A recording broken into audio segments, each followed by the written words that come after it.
Happy Sunday, everybody, and thank you for joining me. I am Bobby Munson, bringing you another edition of Point of View, the show where you can talk to me about all things pop culture. Let's get that conversation going. At the same time, I'm going to be rocking some video games because this is a gaming stream. But before we do, of course, I want to go and properly set up so people know what we are streaming here today. So make sure you're getting in past all the commercials and all that jazz. And again, if you want to kill those commercials here on the Twitch side of things, all you got to do is send us a subscribe. It's just that easy to get rid of all those pesky, pointless little commercials that, help pay the bills.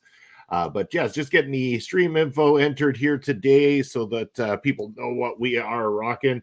Let me know if you are in the chat, if you can hear the audio from the game coming through. I did click for cancellation of it. So I'm hoping that it's not coming through because I do not need any copyright strikes. So I will hopefully know soon enough on that. In fact, actually, all I got to do is probably pop on over to the Twitch side of things and have a listen myself.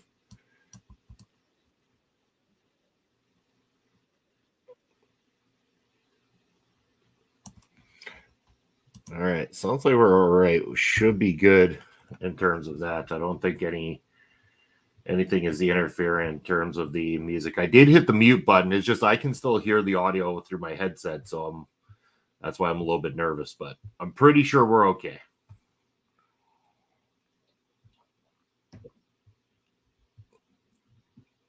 That's the only unfortunate thing with any of these like FC games or anything like that is that like, you know, you want to have the audio playing for the game itself, which is nice, but you really can't because any of the music that they have is not like it is all copyright music. So it's you're gonna get hit for it if you don't do things properly. So it's just one of those things that I gotta be careful of. Always gotta be self-aware, make sure things are done right. But yeah. All right, we're changing the stream to make sure it says EA Sports FC24 because that is what we are rocking here today. EA Sports FC24 is in the house. Speaking of in the house, yo, it's Andre C. What's your favorite MCU movie? Oh, buddy, put me on the spot like that. I like that. That's a damn good question too.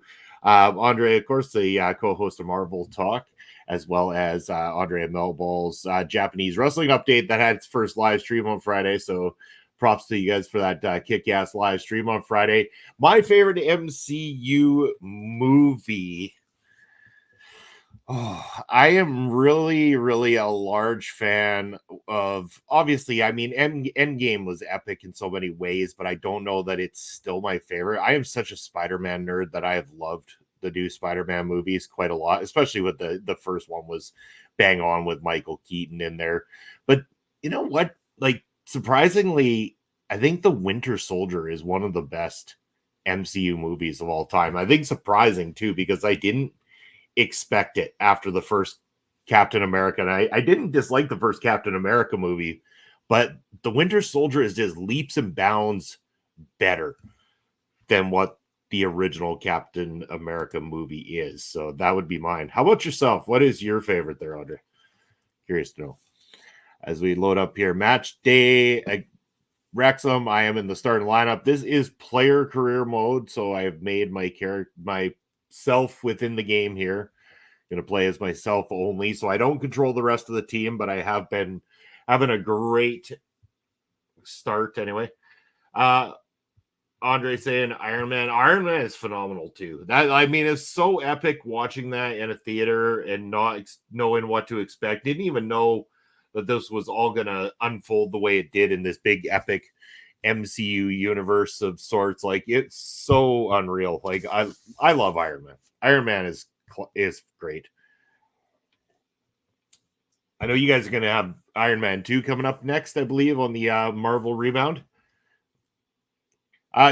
Is the audio from my game coming through, Andre? Can you clarify that for me? Is the audio coming through? Because I do have it muted, but it's still playing on my side of things. So I just don't want any of the copywritten music to come through. Oh, it took me out. No game audio. Perfect. I want to make sure that we don't get any copyright strikes here. Oh, took the shot, didn't get it. So playing starting as Wrexham. So we're trying to get scouted starting along with, you know, a team like Wrexham United. Hopefully I will get scouted in the game, inevitably get called up to bigger squads eventually. Take the shot. Nope. Shit. Iron Man 2 is up next. That awesome. I you know what? I haven't watched Iron Man 2 in a long time. I really should go and give that one a watch. I don't think I appreciate it as much as it probably deserves to be appreciated. I have a feeling it's better than I originally thought it to be.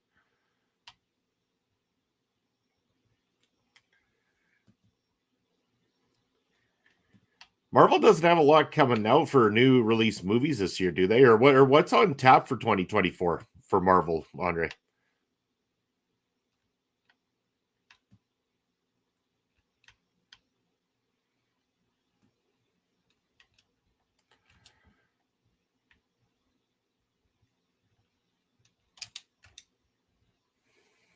Oh, the guy got back to me.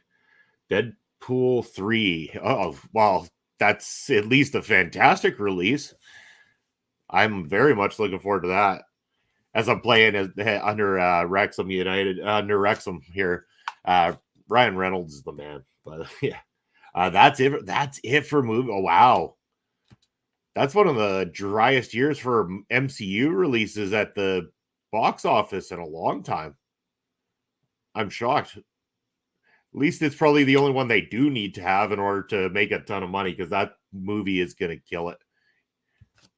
Is going to do so well.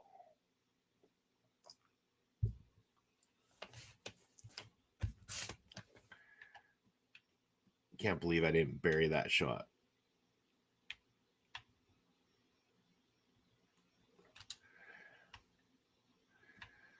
Oh, that guy couldn't even get the pass off. Come on.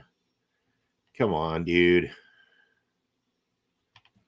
The break is a good thing. This last phase has not exactly gone fantastic or anything. Like, it seems like most of the movies in this last phase, like, how do I put it? I don't want to say they're bad, because, like, none of them really bad. There's nothing that's been like total garbage. They just haven't been exciting or something. Like, they haven't connected. Like, the most innovative and exciting one since Shang-Chi, in my opinion, was the Marvels. And, like, it still kind of feels like a totally one-off, disconnected from everything else movie, which a lot of them have in this last phase, in my opinion. Barry, welcome to the show, Barry. And Barry saying they are bad. Barry, not a fan of the current MCU movies, clearly. But for all the good they've done, I understand we're at a stage where they're trying to rebuild something else here. They told one big arcing story, and then we've had to do a big rebuild. But I thought they were off to a good start. Like, I really liked Shang-Chi. I thought that movie was great. And then just feels like it's been so disconnected from everything else since then. Oh, and there's the goal. Munson, number 6, puts it in the back of the net.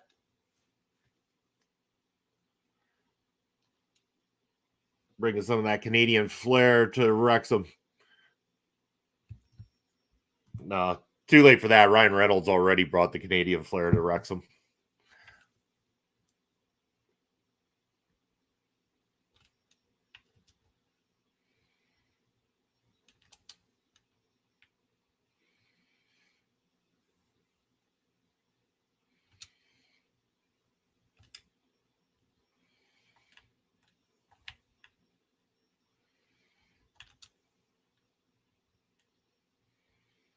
Oh, nuts.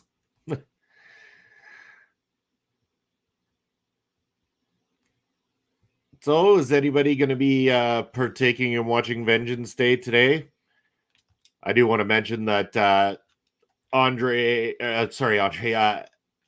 tag team partner there, Ed Fries, and of course the natural Astrid Pizarro have got the preview show that they pre-taped with Shay Sawyer. That's coming up here shortly after my stream today, I believe. And then, of course, they will be live tonight with the post show for Vengeance Day as well, too. Working on a Sunday. That's a bummer, man. I don't know that I probably won't watch it live. Like, I'll be more of a watch it tomorrow or some other time situation.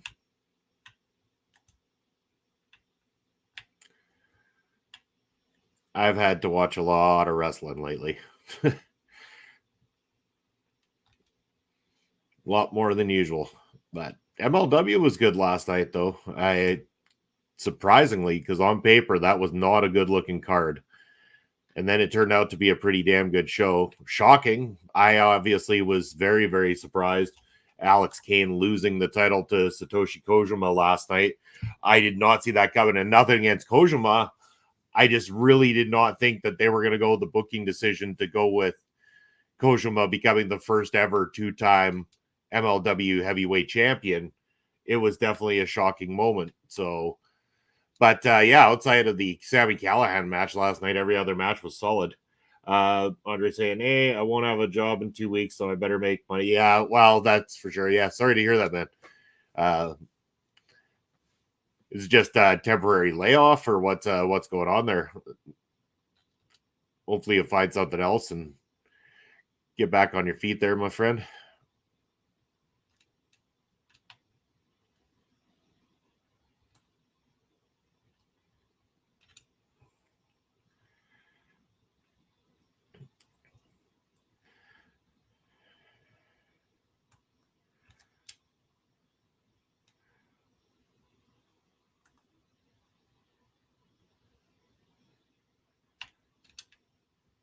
Oh, it's in the back of that. Okay, here, Barry saying, a lot of the trouble I find is they try hard to fit comedy in that isn't funny. Like that last Thor film was awful, and you get things like She-Hulk, which was awful. Comedy does work at times, but not when it feels shoehorned in. Yeah, I can see where you're coming from on that, Barry. I was not a fan of the last Thor film. I thought that one was very weak, especially coming off of such a strong Thor film and still having Taika Waititi attached to it as well too, because I think he's a strong director. I like his style. So I was very, very stunned to see it go the way it did. Andre saying the store is closing down. Oh, sorry to hear that, brother. But you're a good dude. You'll bounce back, man. Andre, of course, a fan of She-Hulk, saying She-Hulk was tremendous. I I know there's mixed feelings when it comes to She-Hulk. It wasn't my cup of tea. I didn't enjoy it myself. So, but I'm not gonna crap all over it. I mean, it is what it is. It wasn't for me. I wasn't a big fan. I mean, I thought in terms of the shows lately, Miss Marvel was one of my favorites of the shows.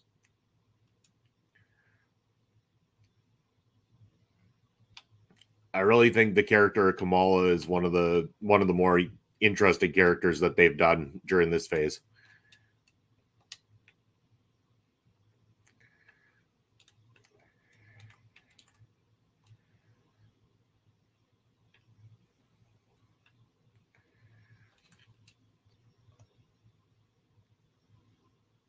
Although I will say, She-Hulk is played by an actress from Regina, Saskatchewan, so out in my neck of the woods. So I mean, there's a plus on that. Blew that one. Andre didn't like Moon Knight, eh? I actually liked Moon Knight. I didn't love Moon Knight, but I liked Moon Knight. I definitely clearly liked it more than you did because you really despise it. So yeah. Barry saying, I agree on Miss Marvel. I went in thinking I'd hate it, but I didn't. Yeah, I mean, again, Kamala Harris is quite an interesting character. I think the actress playing her does a phenomenal job fitting into this whole MCU universe. Yeah, and I thought the Marvels was one of the more entertaining films that they've done in a while for sure. So, I mean, it was just, yeah, it felt more fun, I guess. Like, it still had a bit of a disconnect from the overarching everything, but yeah. More ambassador in the house. Kamala Harris, vice president of the USA. Is that, maybe I said the wrong name? I don't know. I don't know. I haven't had much sleep. I was still, I had so much energy last night after watching that MLW show. I just couldn't get the rest.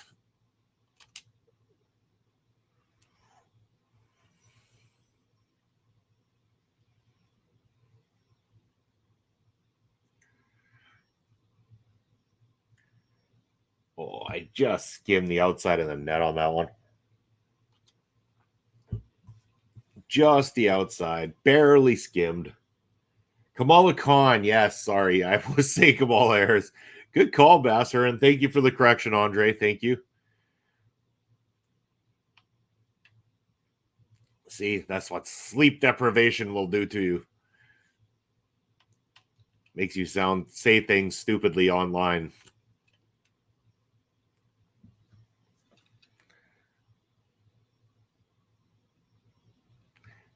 It also made me not get a clean sheet in this game again, too.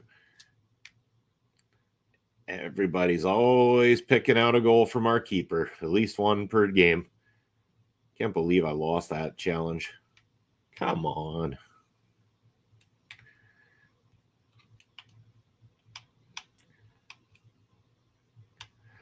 Oh, Barry saying, I thought you meant the glorious new Queen Camilla. Oh, good God. First of all, I am not a fan of the Royals family. Never have been, but doesn't that just sound ridiculous? Queen Camilla.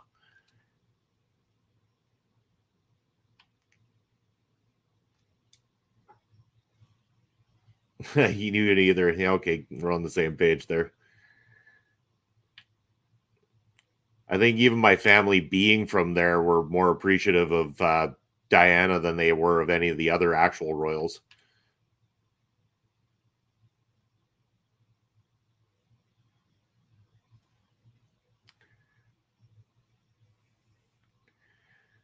But yeah, sadly, then one of her sons goes and moves into Canada and takes all our resources away. Oh, you're kidding me. They caught up. Wow.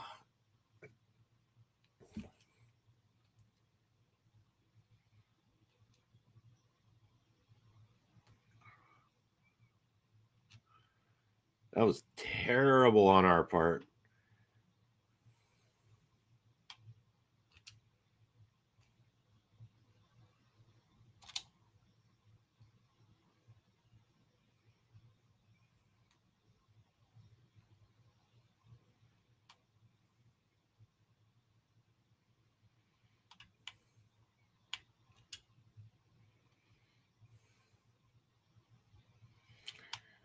All right.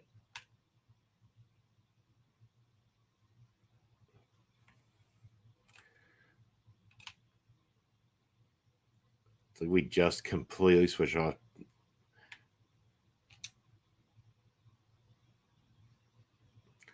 We had a 2-0 lead, and now we're tied right now. This is sad, sad state of affairs. Come on.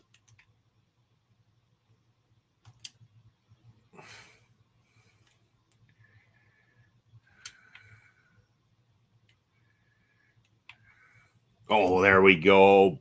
Boom. Take one back. Now we got to hold this victory.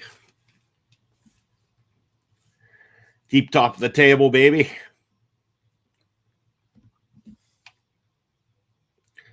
So what's everybody got going on for Sunday? What's happening in your world? Anybody watching anything cool right now that they can recommend? Any good movie, TV show recommendations? All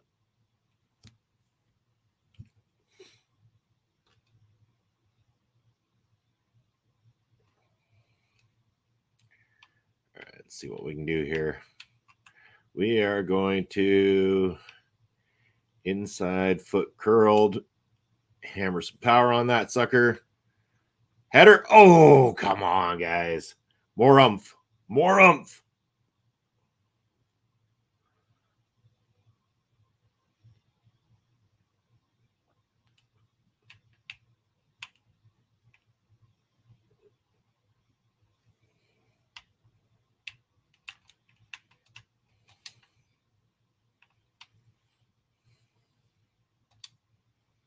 Well, you got him. Sweet.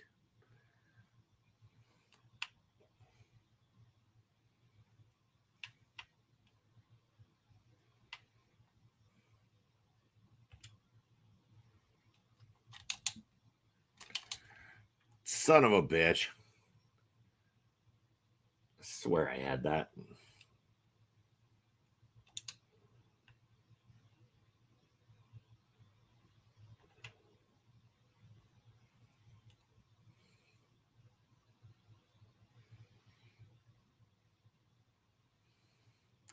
Bag that. Yeah, there we go. There we go. That secures it. That's 4-2 for sure. Done. We've taken that victory. Well, see as you guys don't have any of the audio. I mean, that's kind of a shame. So we're going to give you some rock music, background rock music to play.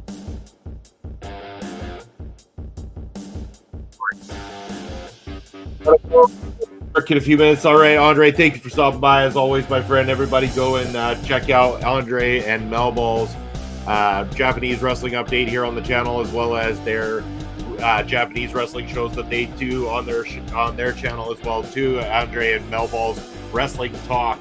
Always go check them out. Always support. There he is watching the 1941 film The Ghost Train, starring Arthur Askey. It's on TV now, but also on YouTube with a link provided. Cool. I haven't heard of that one. I do like some older films, so wow. These guys just pulled another one back, so we are now 4-3.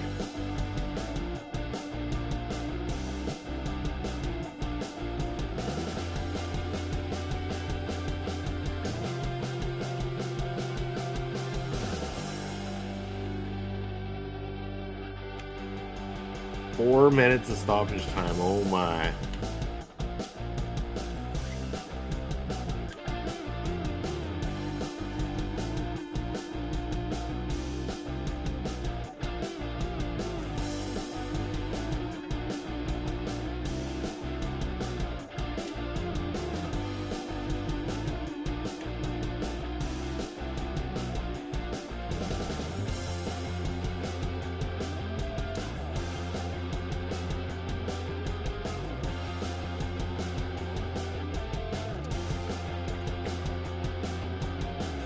There we go. That's it. Match over. 4-3 win.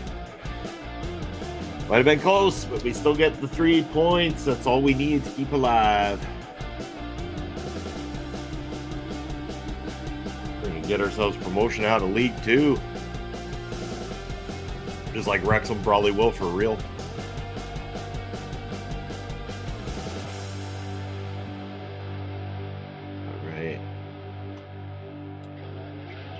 Player growth, what can we add here?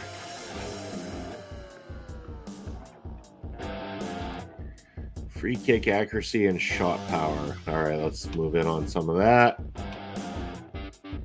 And shot power as well, too. Barry's saying, I do like old black and white comedy films like likes of Laurel and Hardy, the Marx Brothers, George Hornby, people like that.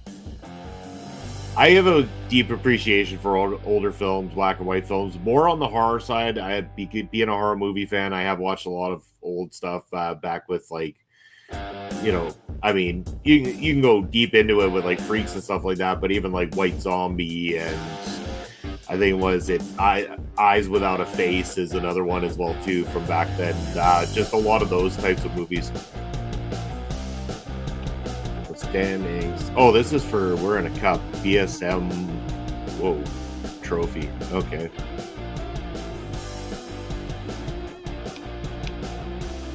Any activities available for me to purchase? Not looking like it. Not yet. Alright, well, moving on. Training time. Let's add some training. What have I not done properly yet? I think some of the shooting ones I just haven't done. Yeah, shoot through the gate. We'll try that one.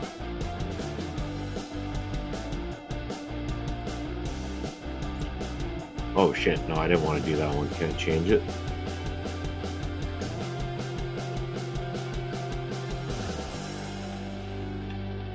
Edit drill. Yeah, here we go. Try to deliver into the box.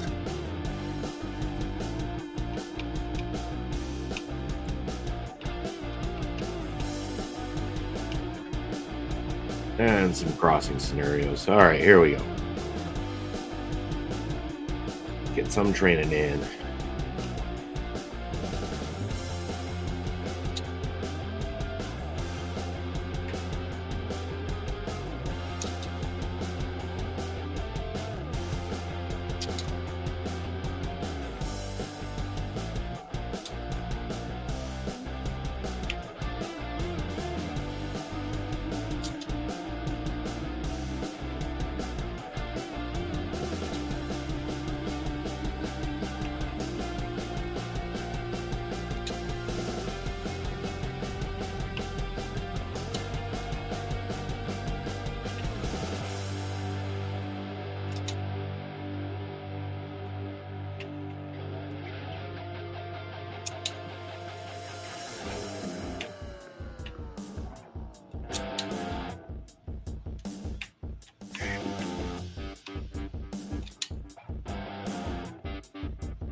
Wow.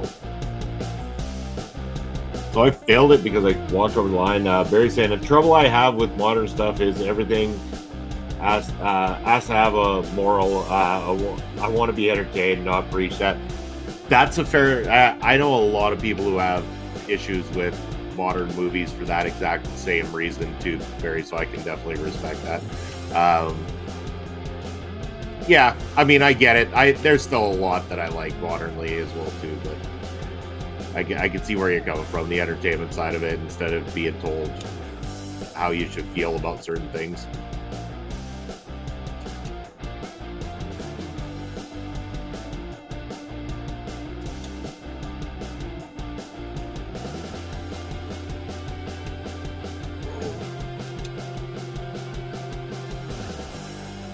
My screen's getting all glitchy on me.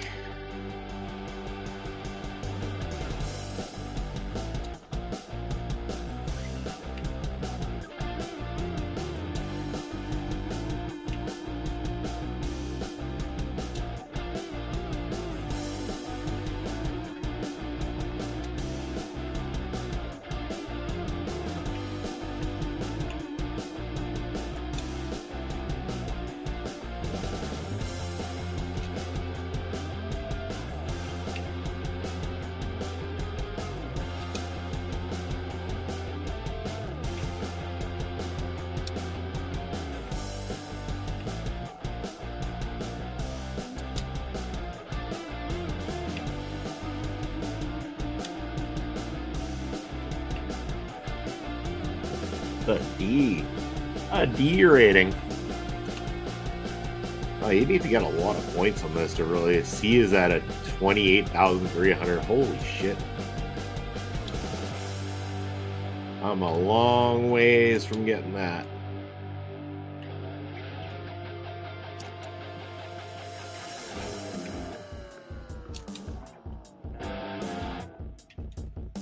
Or at least I hit a target on that one. Oh, then I completely missed the net entirely. Oh, good for you, Munson.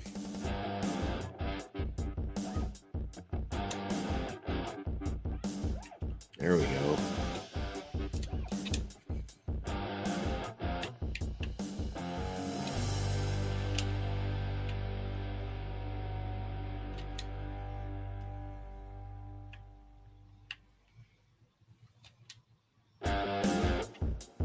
That one stopped. And again.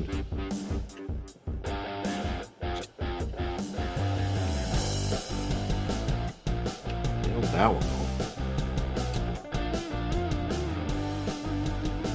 Yeah, I have no hope of getting the right amount of points here, I don't think.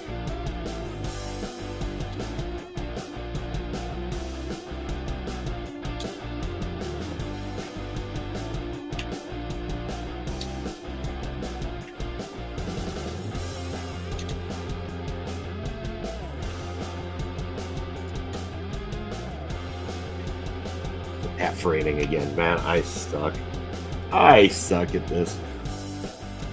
One last attempt to retry it.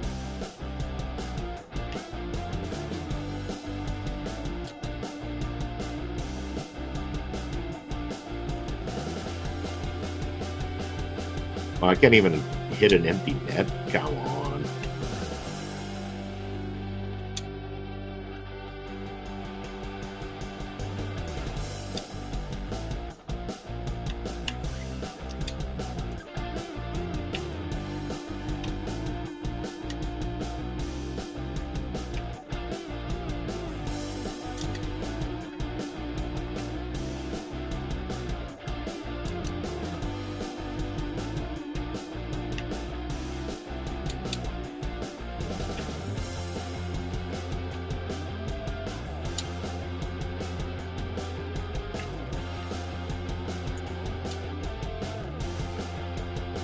There's some better points.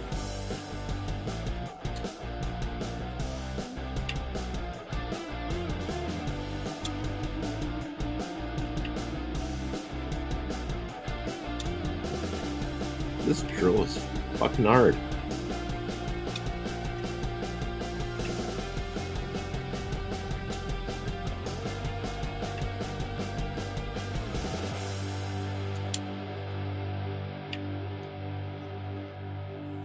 F again. Wow. Ouch. That hurts. All right. Next drill to fail.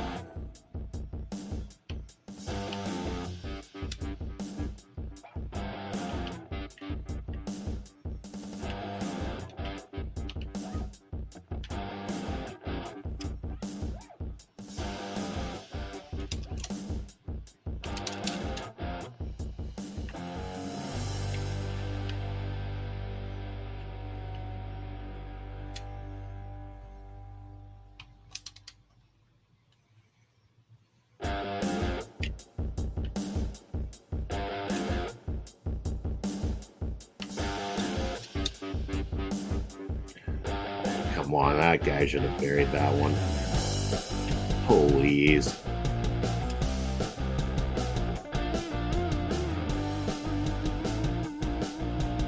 Far.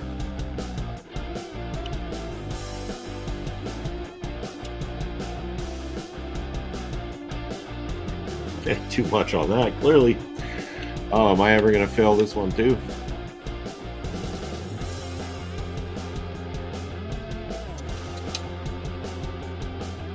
Finally got one good one.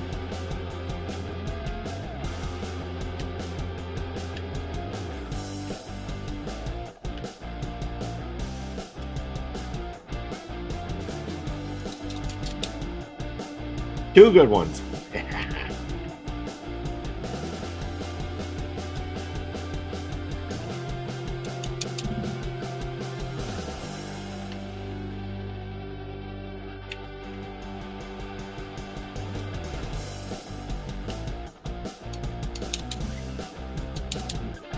Oh, I got an A on that. Wow, seriously. Surprising.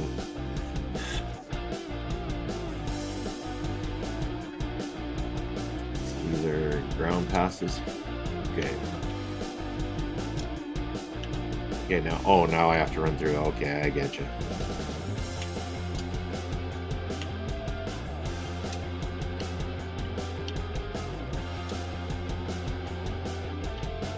All right.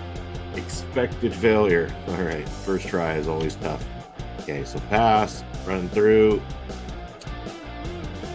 collect in the box, cross, bury it, done. Pass, run, ask for the pass, collect it. Oh.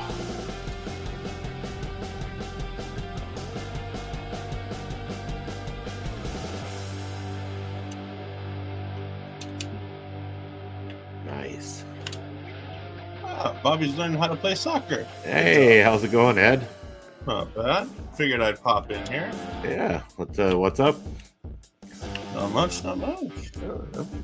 How was the show you went to on Friday? It was fantastic. Awesome. Turns out that I could see at least. So we were in an Elks club, as you know, one of the favorite locations for any indie promotion Yeah. is an club. But it had a bar, which is great. But also, I've now learned I never want to be around drunk people at an indie show. But then you might not ever want to come to a Prairie Pro Wrestling show. It's a little rough there sometimes. So what we're gonna do? It was a good time. It was just that there were some people who were overserved, and it was a little much for me, shall we say? But yeah. No, the show itself was good. I didn't have great seats. I'll be honest. I sat where I sat, thinking it'd be a good seat. It wasn't a good seat. There was a light in my eyes the whole night. It was a bit of a pain in the ass, but Chaotic puts on a good show. I had a good time. I met a new tag team that I really like. Which one? The Muscle and Hustle. Interesting. They're out of Detroit. Fantastic guys. Really great workers. Went ahead and got a picture with them. I don't often feel small. I felt small. Yeah, there's very few wrestlers nowadays. Like when I was a kid, it was a different story. I'd see a wrestler, I'm like, okay, I feel small. But I'm a big dude, so it doesn't happen very often. But every once in a while, I stand near a wrestler that you look at them and go, holy shit, I feel small. I mean, not only am I talking about, just the sheer gargantuan size that is AC Baby, because, he's a regular on these shows and love that man. Ace Romero is a bunch of fun in all the right ways. Like, the dude wrestles, the dude puts in a lot of hard work and a lot of effort. And I think people forget that when they see him and they just look and go, oh, look at him. That dude puts in a lot of hard work to do the stuff he does, man. I'm telling you. Yeah. He deserves more credit. Sometimes the big boys put in the effort and stuff like that, and they can be unbelievable to watch if they do it right. And he's one of those ones. Yeah, he is. I mean, the dude puts in the effort. The dude puts in the time. He's not just, I'm a fat guy. I can wrestle. The dude's just huge, tall, too. Like, he's not just wide. He's tall. I'm 6 foot, and the dude's still over me. He's a big dude. The main event was a bit we had Jake something come in for the main event. Ooh, lucky. And he was something. He's always something. That generic make a character wrestler. Yeah. I'm sure he's a delightful guy. He seemed delightful at the meet and greet. He was talking to fans. He seemed like a good guy. But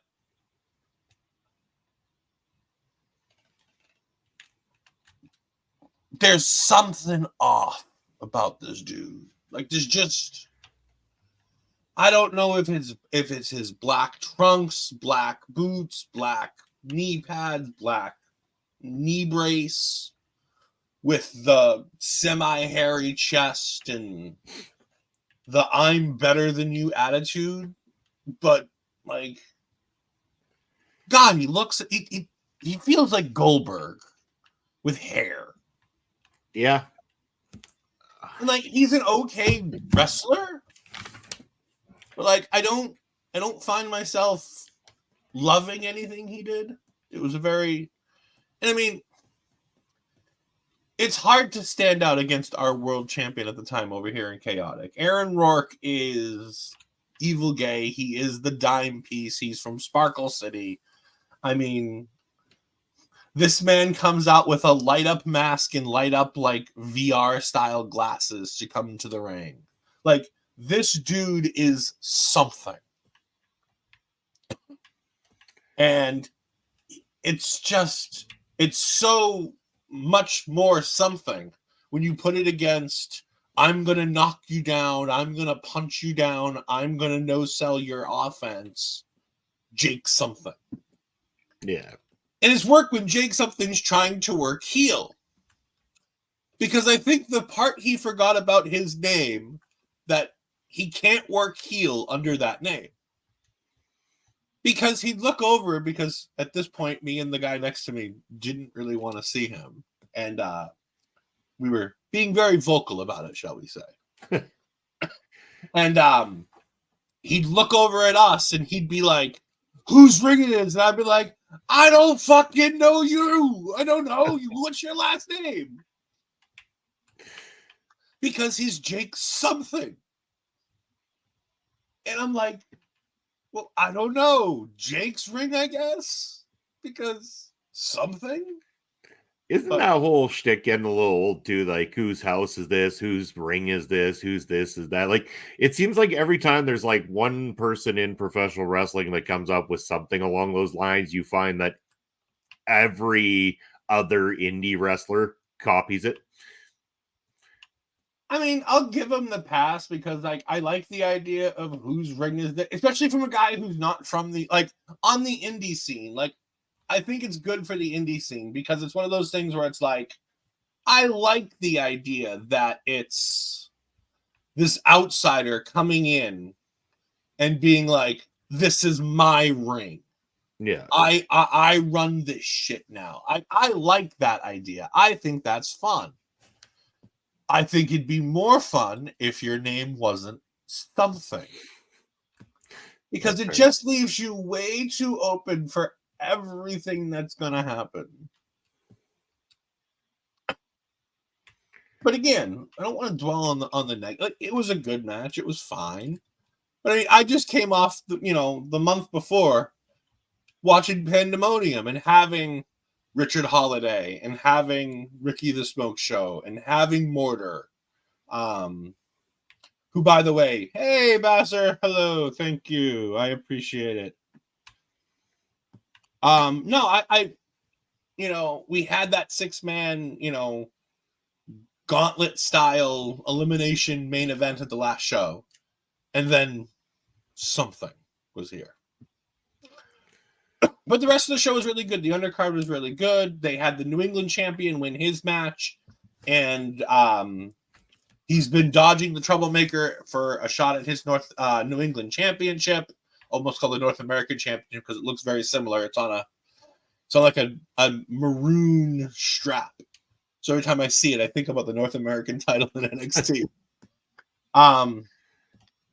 But no, it was, so she came out and she tried to challenge him for a second match in the night, which obviously the little cocky shit heel wasn't going to take. Yeah. So, he's like, no, you haven't earned it. You don't get it. And I'm like, that's fine. And then, because they're setting up their WrestleMania the show on the 15th of March. So everything's kind of building to the next show in Watertown, and then the big show on in the middle of March. Are you going to go to that one? Right. Yeah, I already have tickets for that one. Nice. I splurged, $35 for a front row seat in indie show. Like, I feel like I sound weird saying this, but I'm like, that seems like a lot. But I'm like, I'll take it. Well, I mean, it actually isn't. Even though here, so for Prairie Pro, we charge $15 a ticket, other than if you want to get in on the VIP guaranteed seat ticketing, then it's $30 kind of thing. Yeah. And you can select your seat at that point. We've even got people who pay the $30 just to reserve a certain area, and they ask for the seats to be removed, because they have more fun just being obnoxious with no seats. So that's saying I'd pay $50 for PPW front row. Well, there you go. You can start selling Basser seats for $50 a piece. Basser works for PPW. He doesn't need to worry about paying for PPW at all anymore. Well, you can still charge him $50 and just remove a front row seat. If nothing else, even if Basser wasn't videotaping, then Basser would be carrying my bags and getting in for free. So Bass would be the water boy. He's the water boy, yeah, that's right. Bobby Boucher. Well, no, it was funny because we had...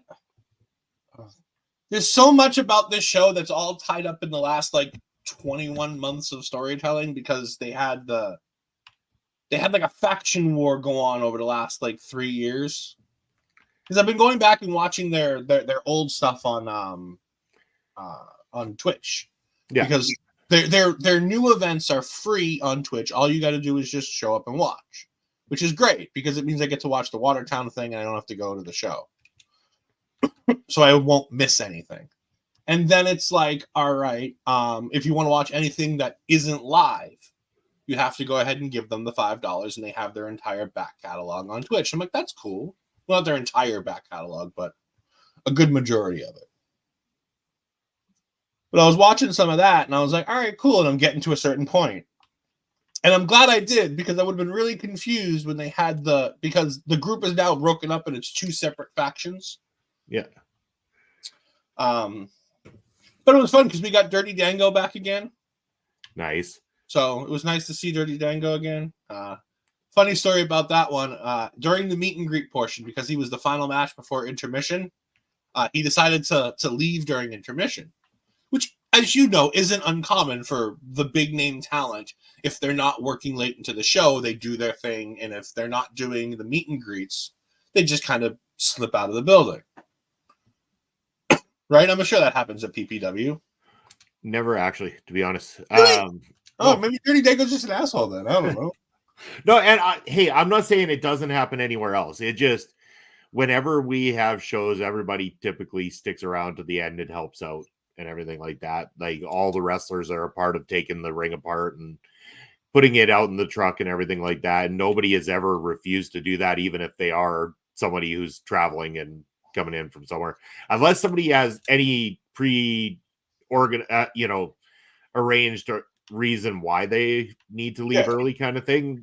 I'm sure he did, because nobody batted an eye at the fact. Like, I'm not sitting there saying, "Oh, look at him leaving." Like that's not even the funny part. Like the funny part was he was trying to sneak out and saw one of the guys who was in his match, and he's like, "Hey, good match tonight. All right, I'll see you next time." And he started to walk out the door, and the guy, JT Dunn, one of the guys that I've been talking to that I really enjoy, we've been rating him on our local establishment when he's been streaming.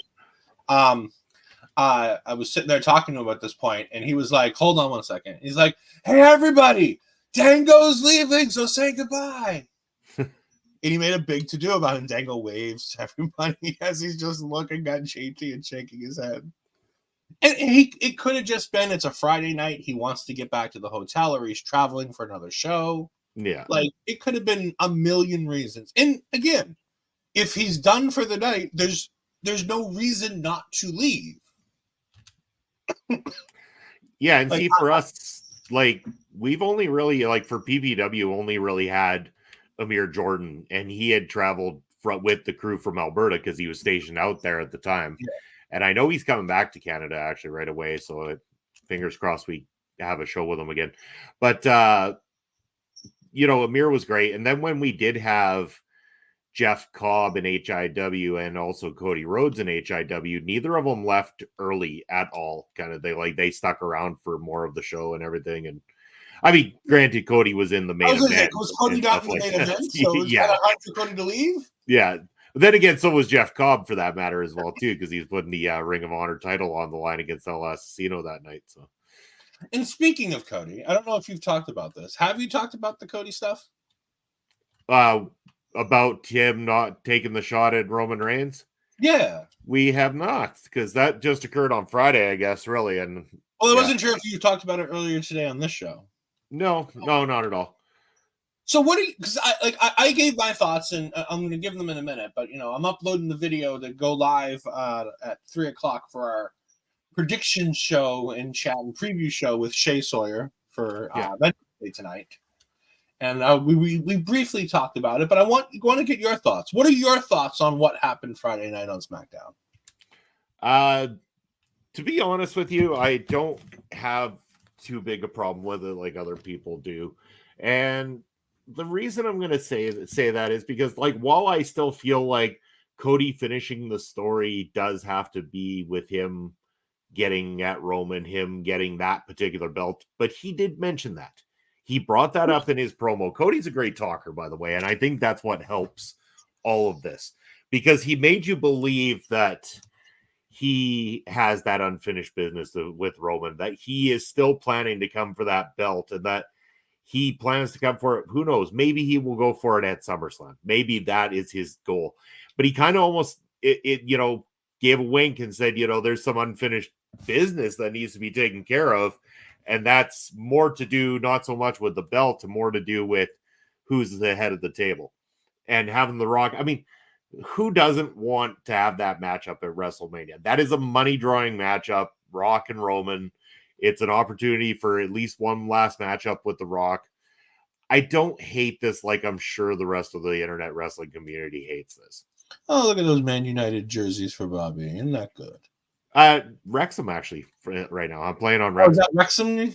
Yeah, oh. I'm on Wrexham. I thought United, and I just assumed Manchester because I'm not a soccer fan. Football. No, because I'm playing player career mode, I started on a lower team so that I can get scouted and work my way up. So, yeah.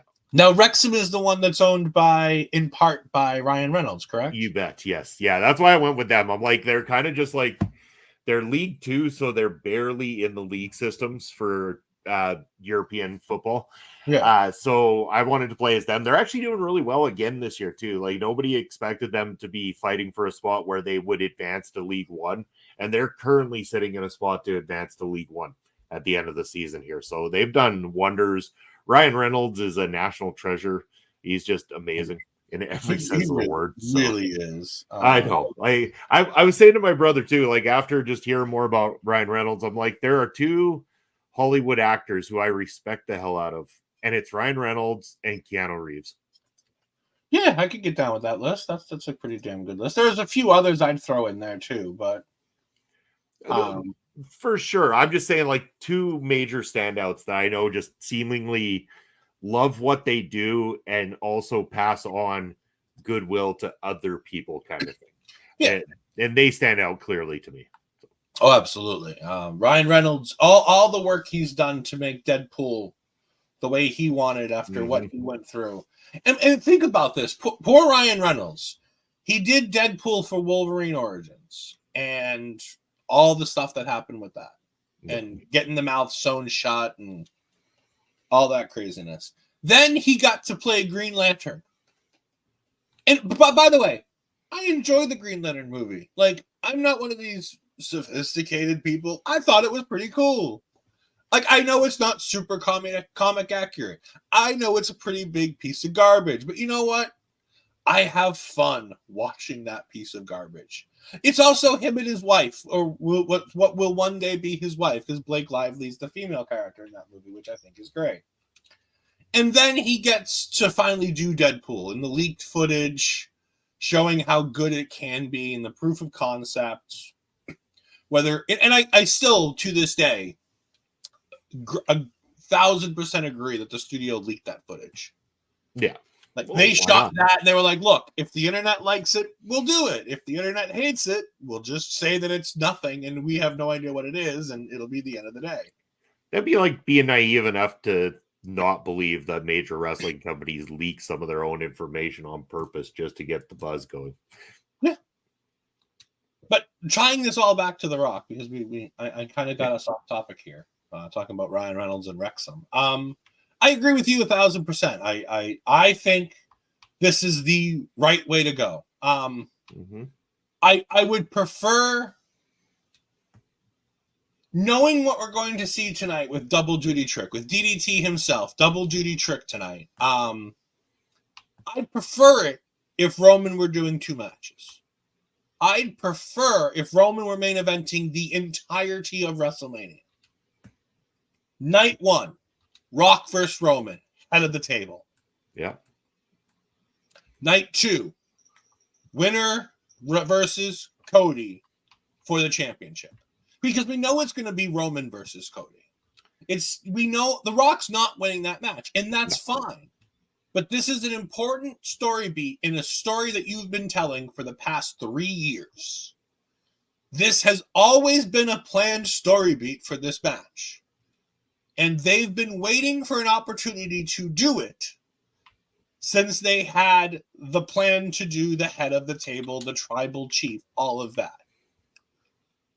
Does it make Cody look bad? Yes. It makes Cody look bad. It makes Cody look like a fool.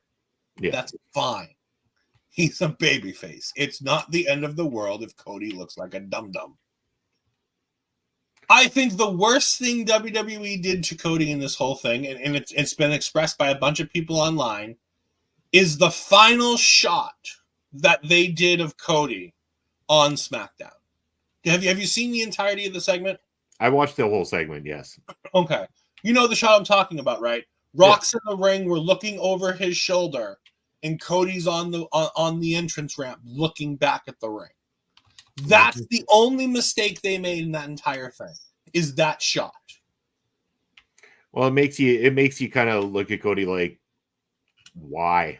Kind of thing. Like, because he's looking longingly at the ring like, this should be me. Well, then why did you give it away, dum-dum? Yeah, you didn't have to play nice to The Rock just because he's The Rock.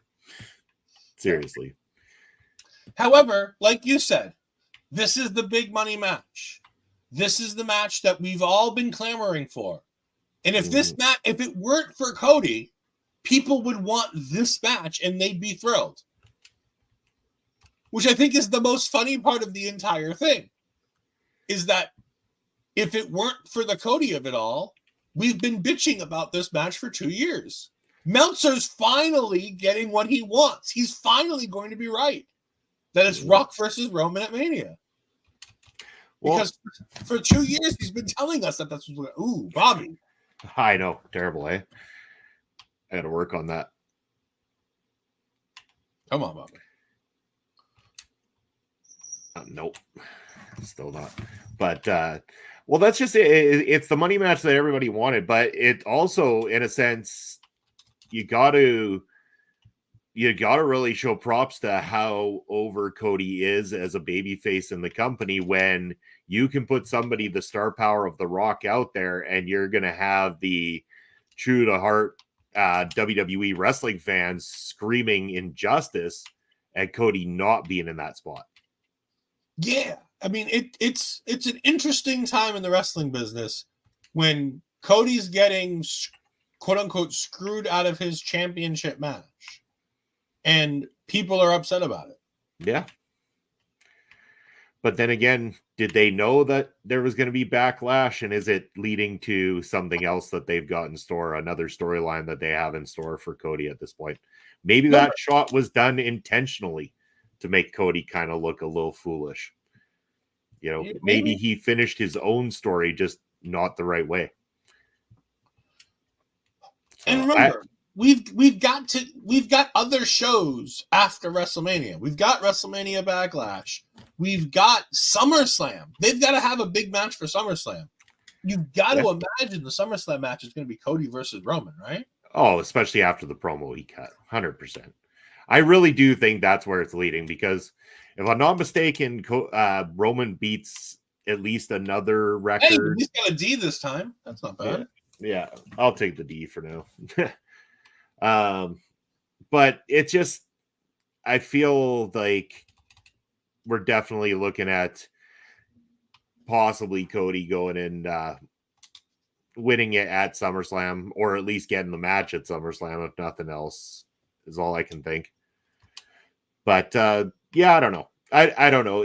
I can see some people's arguments with it, why they're upset and everything like that, but the match with The Rock doesn't happen every day. And it's not going to happen for much longer, is the problem.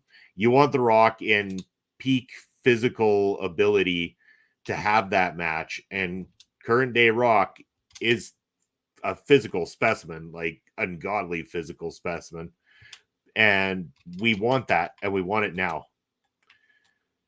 The only thing I can say, though, is like when The Rock has been in there, especially when he was like working, who was it that he was working in that Jinder, when he was working Jinder recently? Yeah. You can tell his ring shape is out of whack right now. Yeah. Big time. And I say that not a lot of people know necessarily what I mean, but you see like big guys in wrestling, and I'm not referring to The Rock being a big guy, but you see heavier set guys, and people are like, oh, I can go do wrestling because look, this guy can do it, this guy can do it. But it's not like that. There's a lot of like, you need to have ring shape, and ring shape is a matter of having the right amount of cardio so you don't blow up. And it seemed to me like The Rock, when he was working Jinder, was blowing up in that short period of time that he was there. Hello, Tarke. Thank you for joining us. And also, Yes. Bobby Munson jumps in and said it was great to see Mads Kruger back in MLW. Yeah, Mads Kruger revealed himself, the Black Hand of Contra, who's been glitching the TV screens for the last couple of programs there, showed up last night and essentially murdered Jacob Fatu. So after Fatu's matchup, the Contra stuff came back onto the screen. Mods, the Sentai Death Squad was sent out. They beat down Fatu.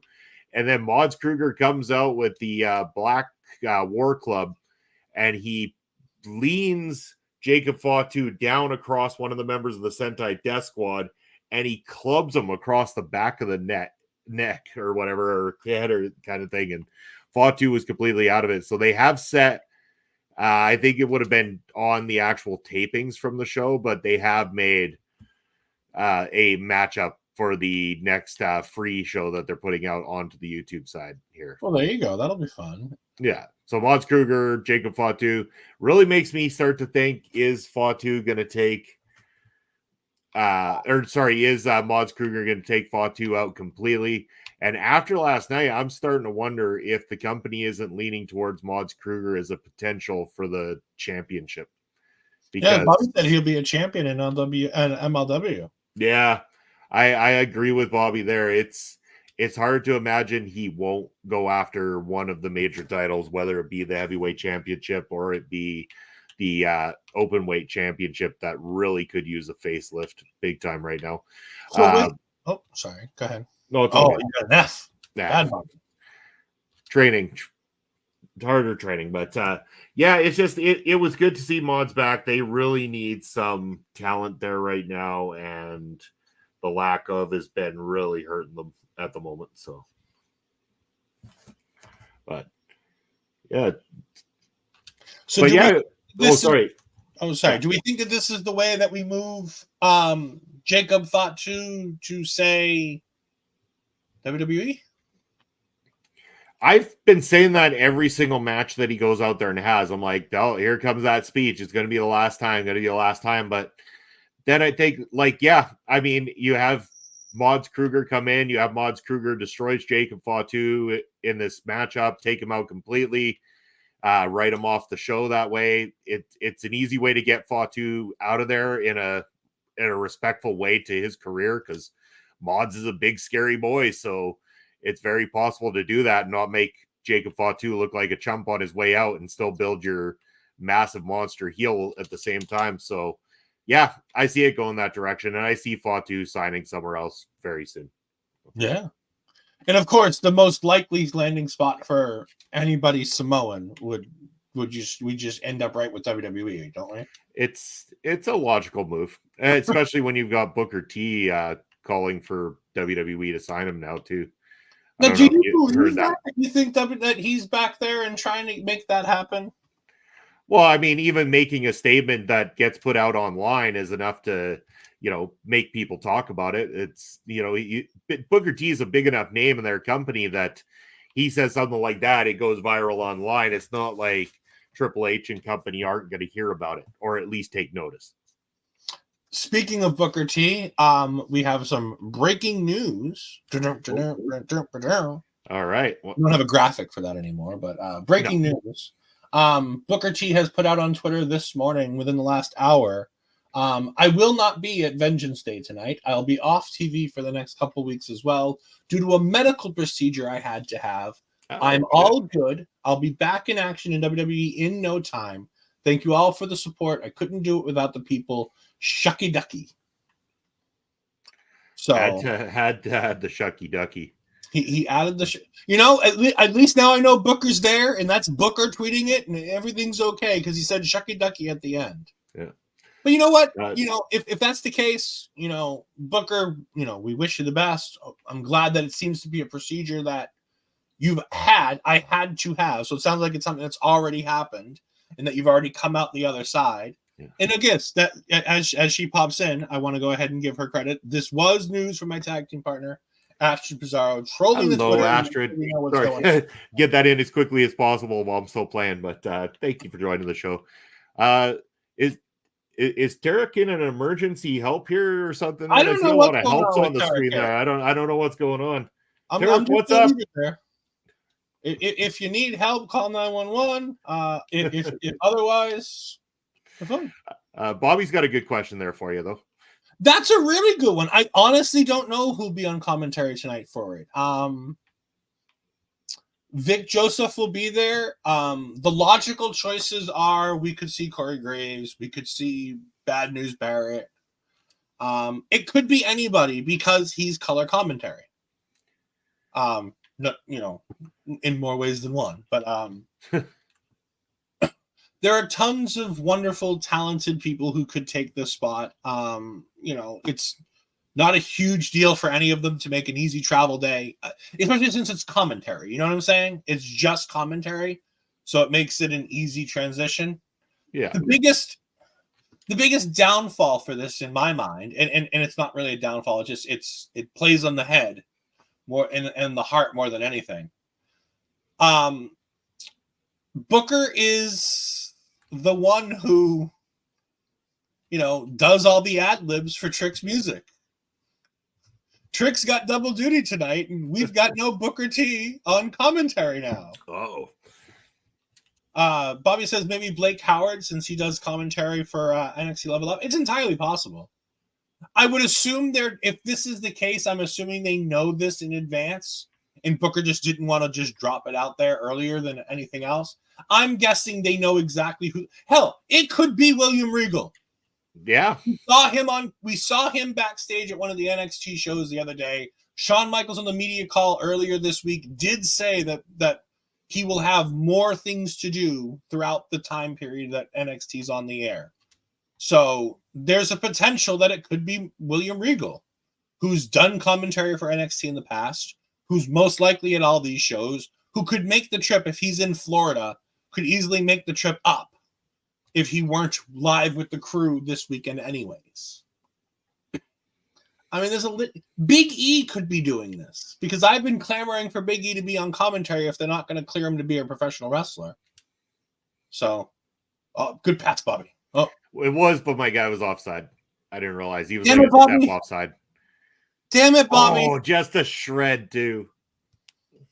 This is why we can't do soccer. Look at these fools. Running too fast.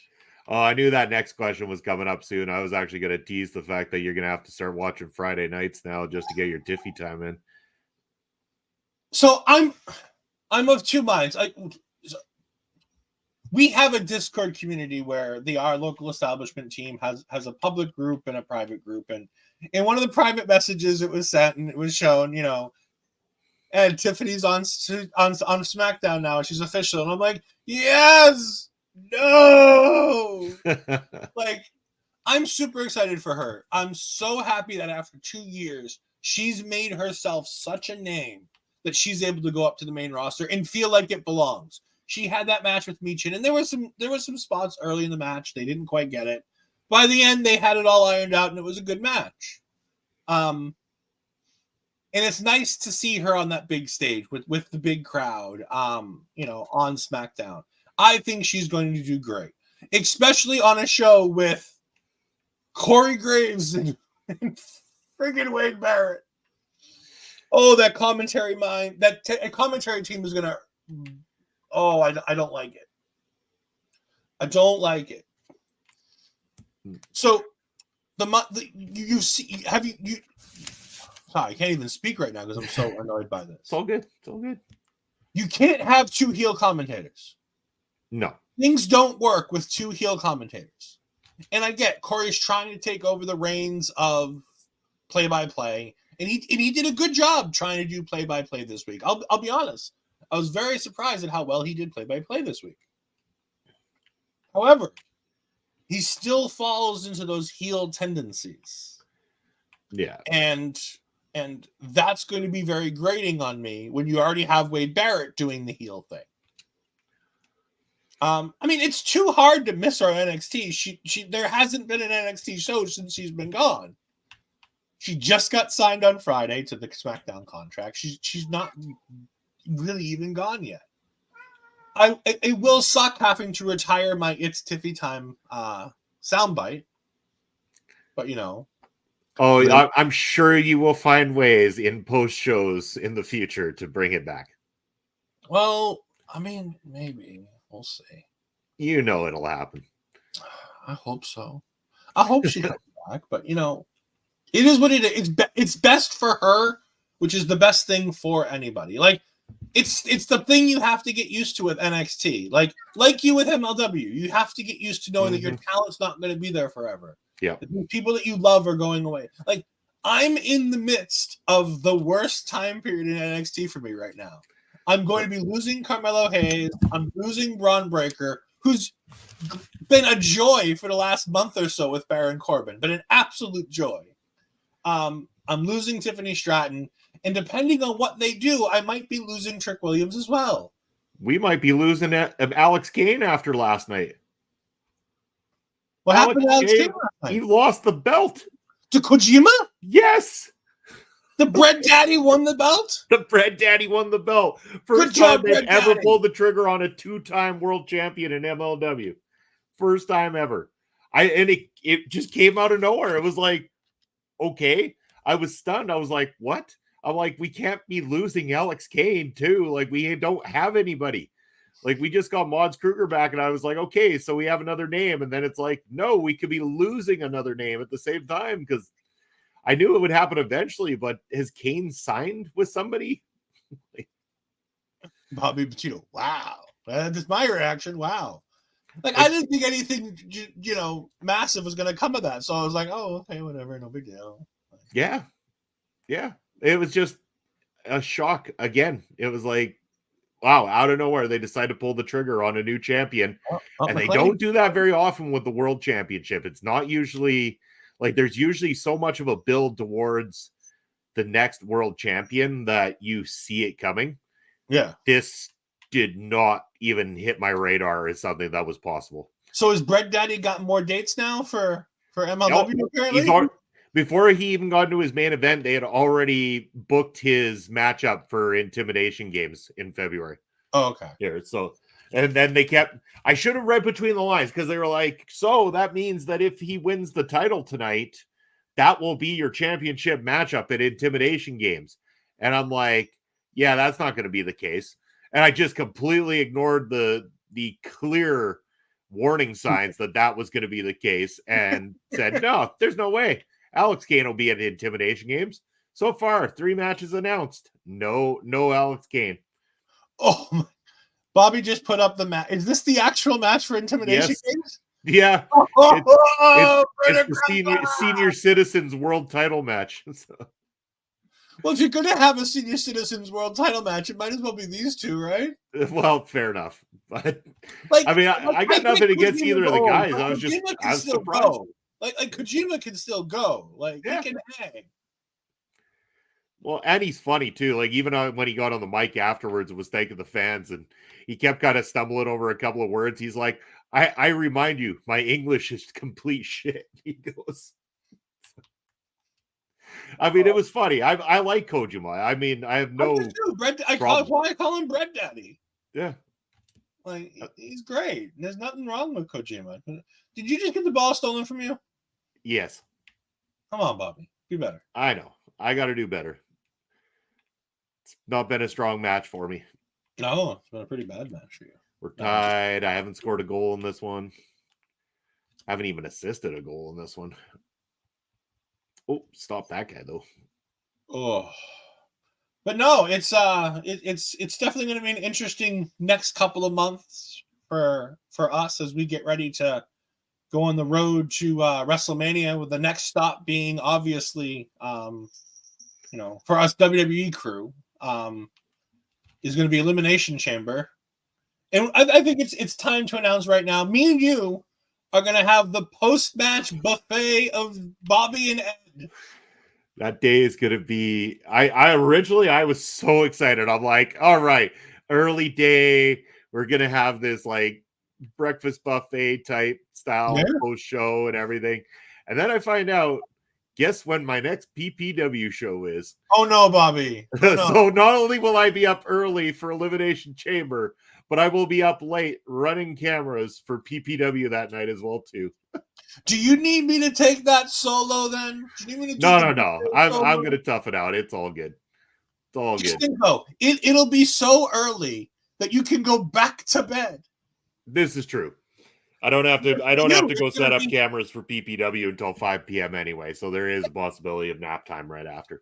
Because I was gonna say, like for me, the show starts at 5, so it's gonna end around 8. Our post show is gonna be about an hour, so that for me that's 9. So it means for you it'll probably be done by like 7 a.m. You can literally go back to bed. Yeah, this is Get true. 4 or 5 good hours of sleep in, then still do all kinds of Saturday afternoon stuff.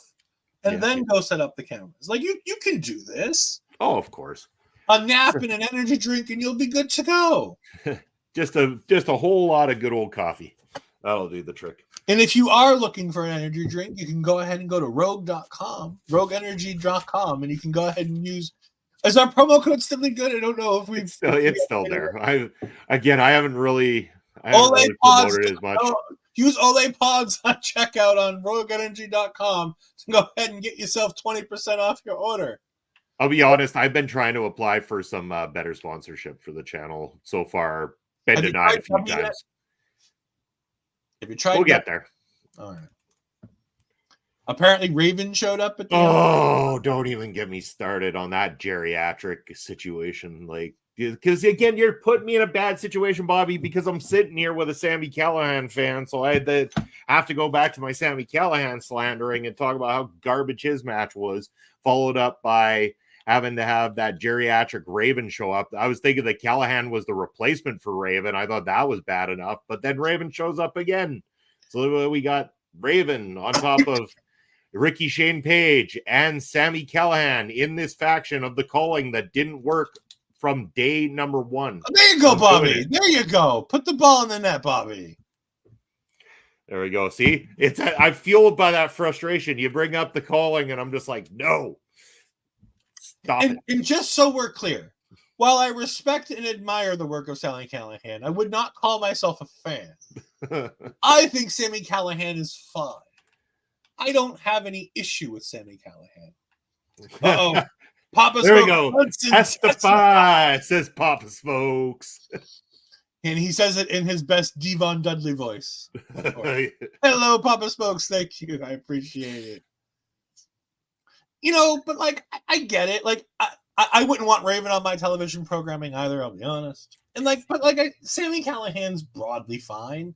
Like, if he's not in a death match, his work isn't bad. It's all death matches, though. Like, ever since he's been back, that's, like, everything has been either. Oh, Bobby, you guys just give up a goal. What the hell? My defense let me down. Aren't you playing defense as well? No, I'm center mid. Barry saying, spitting. He bloody spits. Dirty. Yeah. Dirty. It's like it's all that crap. It's like it's the spitting in commentators' faces and the blowing his snot on them, and then it's you go in and take in things to. I don't know if he's simulating or actually paper cutting people, because I know people are crazy enough to take a paper cut in wrestling, but it's just I don't know. None of it interests me. The Calling, the whole group to begin with, didn't interest me, and then they go all in on it with bringing Raven back and having Callihan in there and Ricky Shane Page, who honestly, I wish that they would just make him drop the belt already, because he's done nothing with it, nothing for it other than death matches. That's all the Calling has done, is death matches so far. And that is what I've been in. It's like they're pandering to the Philly crowd. And that's what it feels like. I mean, they might be. Yeah. That's what the Calling is. It's pandering. Now, are they doing a big show come Mania weekend in Philly? Are they prepping for something big there? Not that I know. Probably not. Okay. I know everybody else and their mother is going to be in Philly, so I assume that MLW is probably going to do something too. Because I'll be honest, I heard rumors because I was talking to some professional wrestlers like I said, at the show, and I found out that Wrestling Revolver is going to be doing a show with, I believe it's GCW. You know, so it's just like, you know, But that sounds like an interesting show. GCW and Wrestling Revolver. Now, Sammy Callahan runs Wrestling Revolver, if I'm correct, right? I believe so. Okay. Yeah. If not, he's with the leadership group. Yeah. Shall it be? So actually, MLW is hitting up the weekend before, but they're actually not even doing it in Philly. So Philly, that was the last show in Philly for a little while. Last night. So they've actually got Intimidation Games is on February 29th. That's going to be live in New York City. The War Chamber, which is actually on a Friday, believe it or not. And yeah, February 29th, I believe, is the one that's a Thursday. That's now officially a Ring Respect Radio watch along. But then, they got February 29th. Then March 29th is the War Chamber event. That's taking place in Tampa, St. Petersburg. And that'll be the Friday, the week before. And then, of course, May 11th is the return of Azteca Lucha. And that is from Chicago on May the 11th. So. Very nice. So that'll be a bunch of fun. Yeah. So they're definitely not doing anything Mania Weekend, which is fine. Not everybody has to do Mania Weekend, but it's just, I get why everybody wants to do something considering everybody and their mother is going to be there. Oh, you're getting a chat. Oh, I am. I haven't seen one of these yet. Somebody wants to, what are they? You're getting to talk to the media, Bobby. Oh, look at me. I'm going to be on TV, son. Well, you did get the game-winning goal, it looks like. So yeah, I guess that probably is why. Because your third goal, even though they scored another one. But you only got one of your objectives, Bobby. Bad job. I know. I haven't really been paying attention to them. Well, I mean, usually I hit the objectives, so Bobby says I'm famous. If you call it that, I guess. I don't know if I mean, as famous as anybody in Wrexham can be. Well, yeah. Outside of Ryan Reynolds, of course. Well, yes. I mean, Ryan Reynolds is a god. Let's be honest here. A god. Yes. By the way, I am so excited. They finished filming on Deadpool. July is coming now. So Deadpool 3. They are confirmed it's going to be ready for July. So I'm very excited that they've now wrapped filming after having to take a long break for the strike. So that's always good. Well, that really messed up a lot of like movie releases and everything like that. And yeah, it set a lot of things back quite a ways. And, even me being a big Ghostbusters fan, it halted the release of Frozen Kingdom, which was originally supposed to be around December or end of December. It's supposed to be around Christmas time that one happened. And it never ended up happening until now. But get excited because Frozen Kingdom second trailer has released. It's coming up at the end of March 22nd. I will be there opening night, of course. And I don't know. I might actually watch this one. I didn't watch the other one, but I might watch this one. This one looks like it might be fun. The best part about it too is it's not just that they've got, like a lot of people it's awesome to have the old cast back. Sure. I really enjoyed the new cast. I like the people that they brought in the last one. The small appearance that you had from the old cast in the last one, it was placed very small amounts and where it was needed kind of thing. Mm-hmm. And this one, I was like, I'm looking at it and I heard that they were going to be more involved. I'm like, I hope they're not just going to rely on old tropes by going back to the old people just because they were big names kind of thing. Because the new cast, I don't want to see them get buried. And having watched this, especially the second trailer, I'm like, nope. They're still putting them to the forefront. It makes sense. It's kind of what us as fans have always wanted, is it for it to expand. It not just be 4 people in a firehouse running a single business as if New York City is the only place on the planet that gets paranormal activity.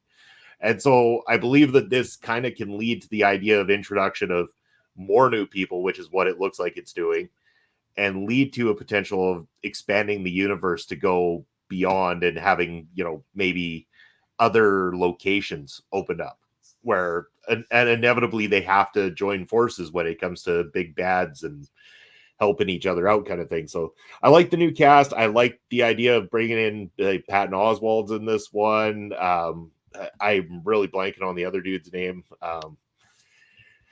I almost have to look it up because I feel bad about this, but I don't know any of the new cast, so other than Paul Rudd.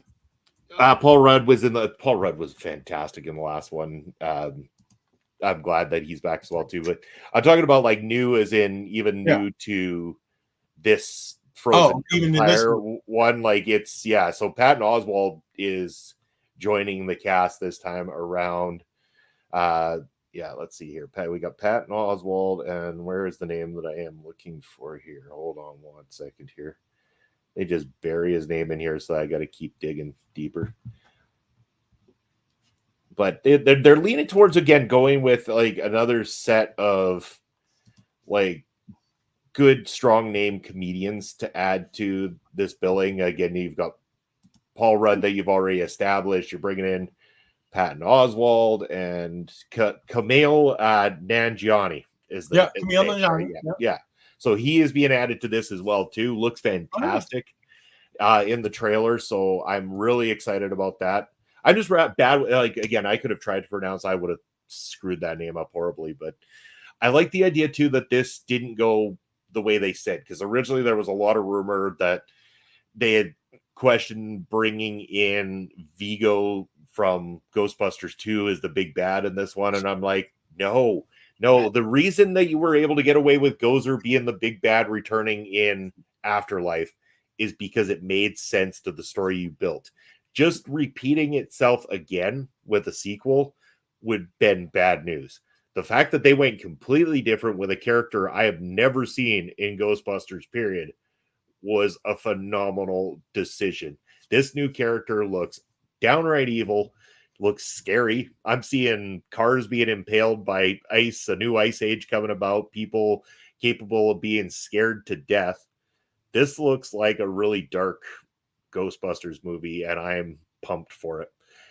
One of the other things is Walter Peck, the environmental guy, the EPA guy from the original Ghostbusters movie, is back in this one. Looks like he's now the mayor of New York City this time around, and there's a comical scene between him, Paul Rudd, and all the young crew of Ghostbusters there, where he's talking about, he's trying to bury the idea that they ever existed and that they were all frauds and all this kind of stuff. And that he goes, and as far as I'm concerned, the Ghostbusters is no longer allowed to operate. And Paul Rudd goes, overruled.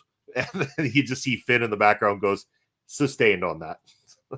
I mean, there's some good comedy in it. It's great cast. I'm pumped for opening night. Got to be there. Wife and I will get our special VIP seats that we like to get at Landmark Cinemas. The VIP, that's right. Yeah, so the VIP seats, I don't know who's all got those in their theaters, but they basically center of the theater, and you've got the seats recline back further, heated seating. You've got a table beside each of the seats to put your stuff onto, and then you've got walls on the sides of you and behind you, so you kind of block out any interference from anybody sitting around or behind you. All you'll see is the rows of people in front of you, so it kind of creates a little bit more of a private VIP experience. I love it. For the $3 a ticket more, I'd rather pay the $3 extra and not have someone sitting beside me. That's going to annoy me. Because I have bad luck in movie theaters. I have totally bad luck in movie theaters sitting beside the person that wants to play on their phone, or the person that wants to talk the whole time, or anything of the sort. If you can find the worst theater goer, they manage to sit beside me anytime I sit in regular seating. Yeah. I mean, everybody wants to be around the Munson. Yeah, apparently. Why your money? Yeah. Well, even like when I went to go see Megan in theaters, it was this lady brought her son with, and he was just up and down and running through the theater, making noises back and forth on the reclining chair and stuff. And I got to the point where I'm like, why do people pay money to go to a theater to not watch the movie?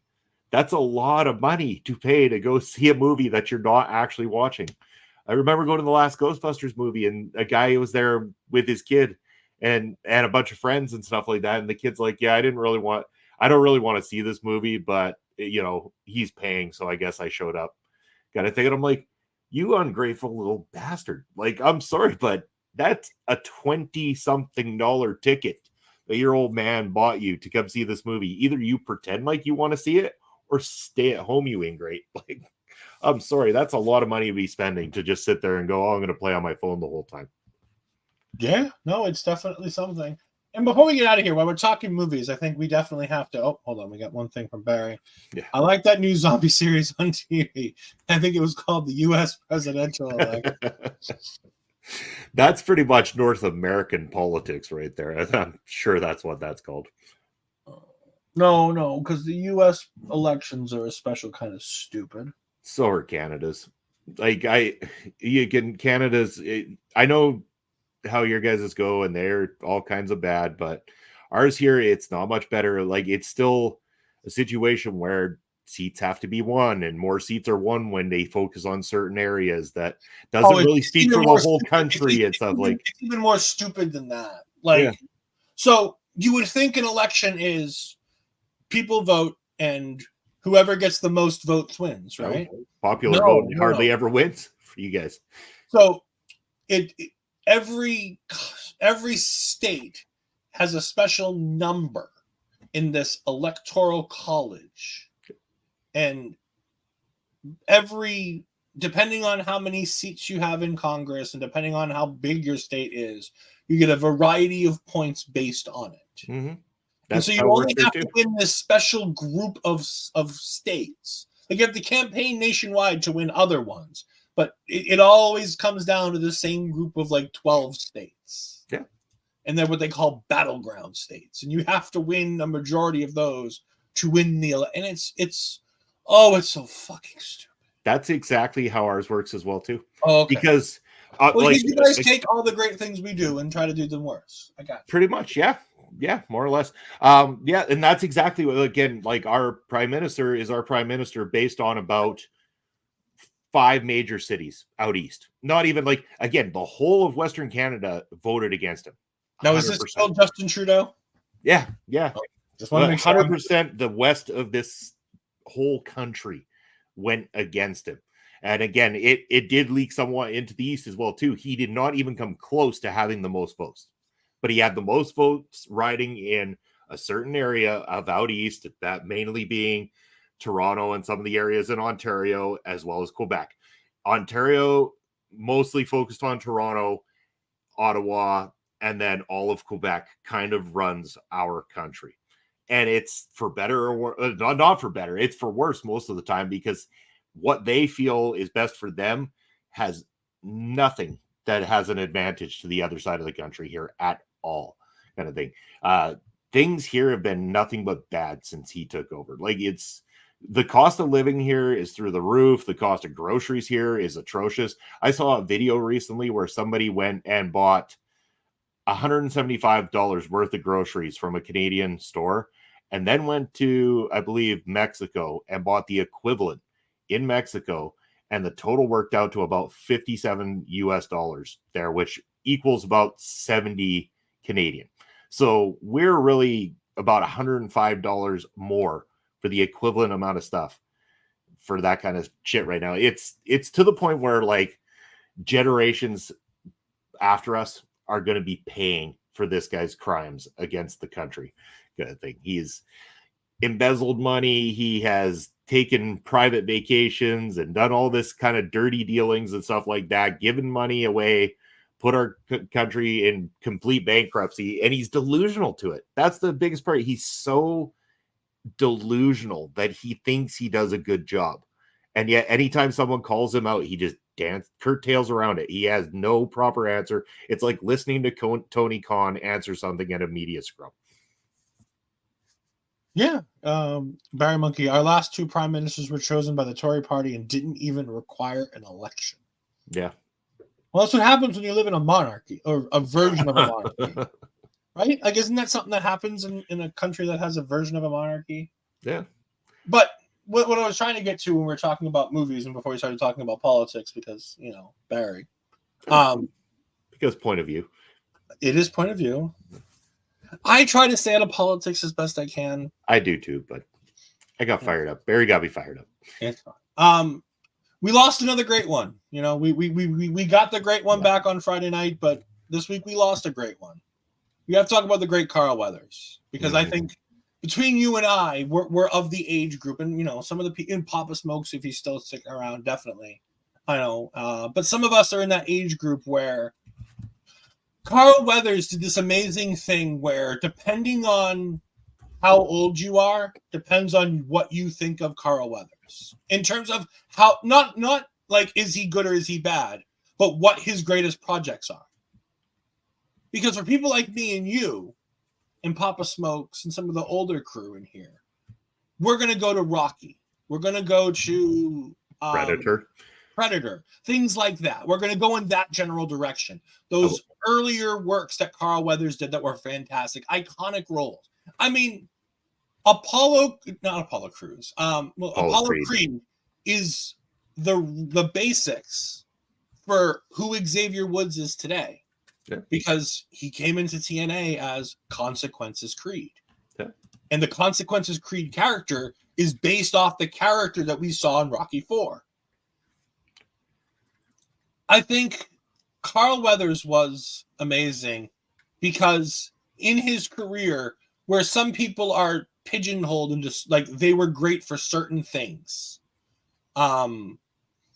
there's something great about Carl Weathers because his greatest roles vary. And again, depending on your age, but also like the roles he played as Apollo Creed and Rocky are completely different than him in Predator, which are completely different from him in Happy Gilmore, which then is completely different from him as Greef Karga in the Star Wars Mandalorian stuff. And there's just so much good he did over the course of time. And it's The Mandalorian season 4, should it ever eventually come out, is going to suck without him. Mm-hmm. Because there was something special about him in that show. There was something special about that man in that show playing that role. That's right. Yeah, no, I mean, fantastic. Again, Apollo Creed playing in Predator, like we mentioned, but then people forget that something like Happy Gilmore, where he played Chubbs, the one who taught Happy Gilmore how to get his shirt game under control and everything like that. I mean, he was funny. He knew how to have a laugh at himself. He was great on television, great in movies. A massive loss, just as seemingly a great human being. From what I could tell, he's not one of these people that you expect to show up on anybody's lists that we're not going to talk about on this particular program. But yeah, you don't see Carl Weathers on TMZ, like, you know what I'm saying? Yeah, you don't see TMZ, good or bad. Like, you don't see Carl Weathers stories on TMZ because you don't need to. The guy wasn't a guy who went out there and made waves. He was a guy that went out there, did his job, and seemed like a good person. It seems to be like, again, like one of those situations where, I lost my thought, but like one of those where he kept out of the Hollywood BS kind of thing. He didn't get drawn into any of the nonsense that can come with being a person in Hollywood, especially to have a long career within Hollywood as well, too.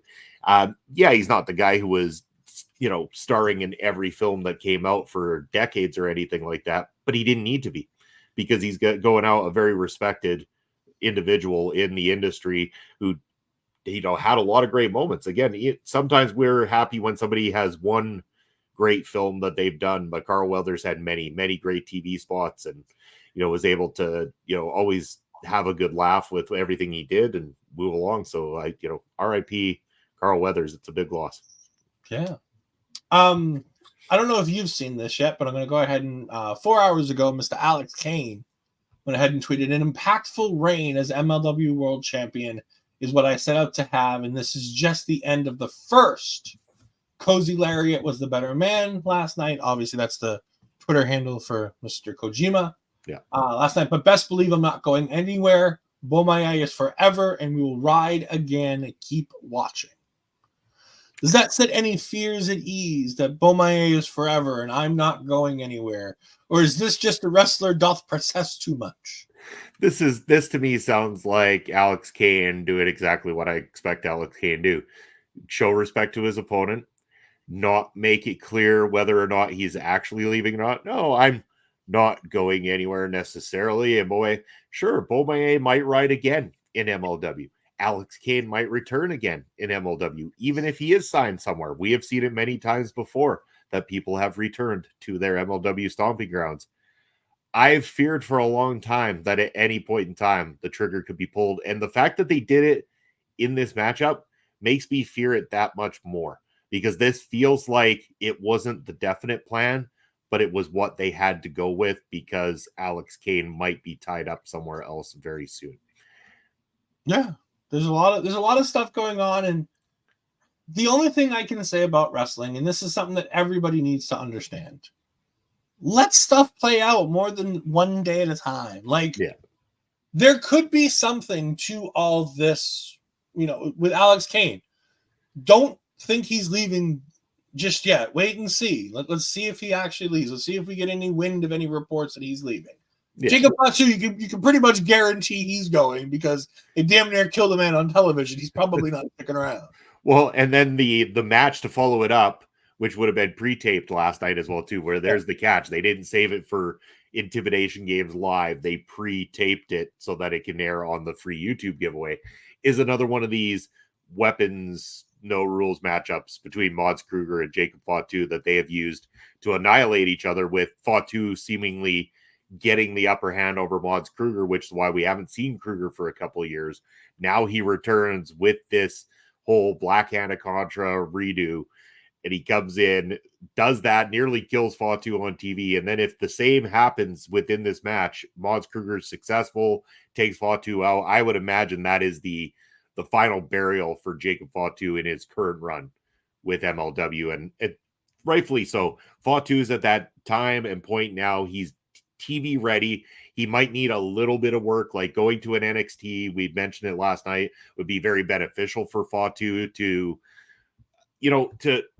try to get rid of some of the bad habits where Jacob Fatu loves to drop a lot of F-bombs. He is the F-bomb king in the ring and on promos. That's not going to fly, especially in WWE. Might fly on AEW. They seem to allow that stuff to go, but WWE would have to lessen that for sure. So I think time in NXT where they could take him aside before even putting him on TV, get him prepared. Like, this is how we work. This is what we do here. When you're cutting a promo, we won't be dropping F-bombs. You got to find a way around it. And I think Fatu is good enough and smart enough that he will catch on to that. And having that he's got family there as well, too. They're going to be looking out for him. Like, it would be a good move for him. I was going to say, I think the fact that he's got older family that sit around here and run this place, and he's not going to get the freedom because he's not going to be the biggest star. He's going to have to understand that I don't want to say this about Jacob Fatu and have it sound like a mean thing. He's a cog in the wheel in WWE. Can we agree on that fact? Yeah. He's not like in MLW. He's a star. He's the biggest thing. He's part of like the big thing. On WWE, he's going to be a cog in the wheel like Solo Sikoa for a little while. Yeah, and he's going to have to understand that. And I think he's going to have between Jimmy and Jay, between which and Roman, they're all cousins. Like, they're legit cousins. He's the son of the Tonga Kid. Like, it's not like some of these with The Rock where it's like distant family. No, these are guys who literally grew up together. Yeah, they're all roughly around the same age. Yeah, no, they're not close. Jacob Fatu obviously has a past, and that's going to be something that WWE can deal with. But and he is close with the Uso boys. I know that for a fact because he has said in conversations before too that he used to go to Uncle Rikishi's place or something like that to hang out with the boys and stuff. And he said the one thing, because everyone always asks him about his moonsault finisher that he does, and he goes, "Yeah, we learned that at Uncle Rikishi's house, practicing jumping off the trampoline into the pool in the backyard. Yeah. That was how he learned how to do his perfect moonsaults, was doing a bounce off the trampoline into the pool and just transition that inevitably to a wrestling move one day." Yeah, like I said, I think Jacob Fatu will be fine in WWE. I think he gives something that Solo Sikoa needs, and it's a kick in the ass. Because he's a better version of Solo Sikoa. He's got more charisma, but that's again, Solo kind of, while he's lacking that charisma, he is catching on to a lot of things. I like Solo. I mean, I really do. Don't get me wrong. This is not a knock on Solo Sikoa. I think Solo's great. I loved his work in NXT. Well, by the way, he was more charismatic. where he was allowed to talk, where he was allowed to have a personality. He's great. Like, because he has this role, people think he's bad and that he can't talk. He can. Dude can cut a promo. Dude can hold his own. He's fine. He's creative. He's funny. He did well in NXT when he was allowed to do that. But as part of the bloodline, it's sit down, shut up, and just watch your back. Yeah. And I think he could, Jacob, if he comes in, he's coming in for The Rock, right? Like, he's coming in on the side of The Rock. He's going to be the one who stops Solo Sikoa. Because I think at the end of the day, if they legit go to Mania the way it looks, and by the way, WWE has not told us that the Mania match is Roman Reigns versus The Rock. We've interpreted that that's what was said. Yeah. We need to be clear. Cody Rhodes never said The Rock versus Roman Reigns is the match at WrestleMania. No. He just said that he wasn't having his match at WrestleMania because he was stepping aside. He did not say that that wasn't the match. Yeah. So, like, let's let it play out. Let's see what happens. But if you put the pieces in place, and if Jacob Fatu's coming, you've got The Rock, Jey Uso, and Jacob Fatu on one side, and you've got Roman, Solo, and Jimmy on the other. I was even saying last night, though, too, is that by the time they bring Fatu into this whole situation, I'd be okay if they didn't pull him into the Bloodline storyline as well, too, and let him do his own thing. Give him time in NXT to build up, work with some of the talents there, have some solid matchups, and work his way to that main roster. I don't know that you necessarily have to put Fatu in it. I see the reasoning, and I see why people are asking for it, but I don't know that it's necessary either. And I don't necessarily, Barry has a great one. One Solo thumb is healed, no one's stopping him. Like, yeah, it's good. I get it. Anyways, but it's just, if you're gonna do the head of the table, and you've got an opportunity to have Jacob, you kind of gotta take it, right? Like I get your point, and I agree with your point. I would love nothing more than get to talk about Jacob Fatu for 6 months on NXT. I'm taking over. Like, I'm not going to sit here and argue against my own interest and not have Jacob Fatu on NXT for 6 months.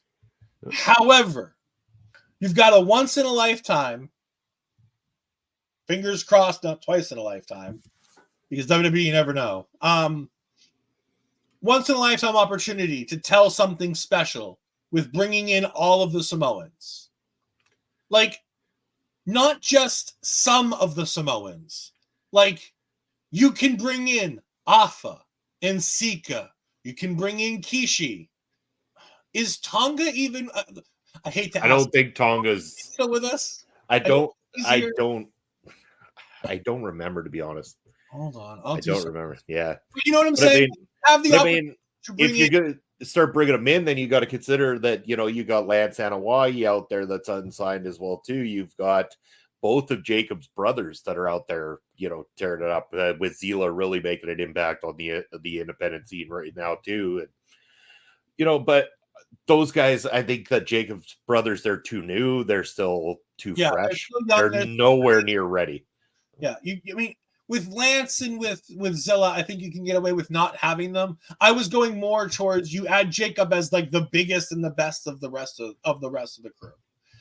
And then you go back to the top, because you've got, in my mind, this is how this story is told. Roman's called himself the head of the table. He's the one taking care of the family. And Rock's like, bitch, please, you're at the children's table. Because while you're sitting here and making whatever you're making here, I'm the one running the XFL.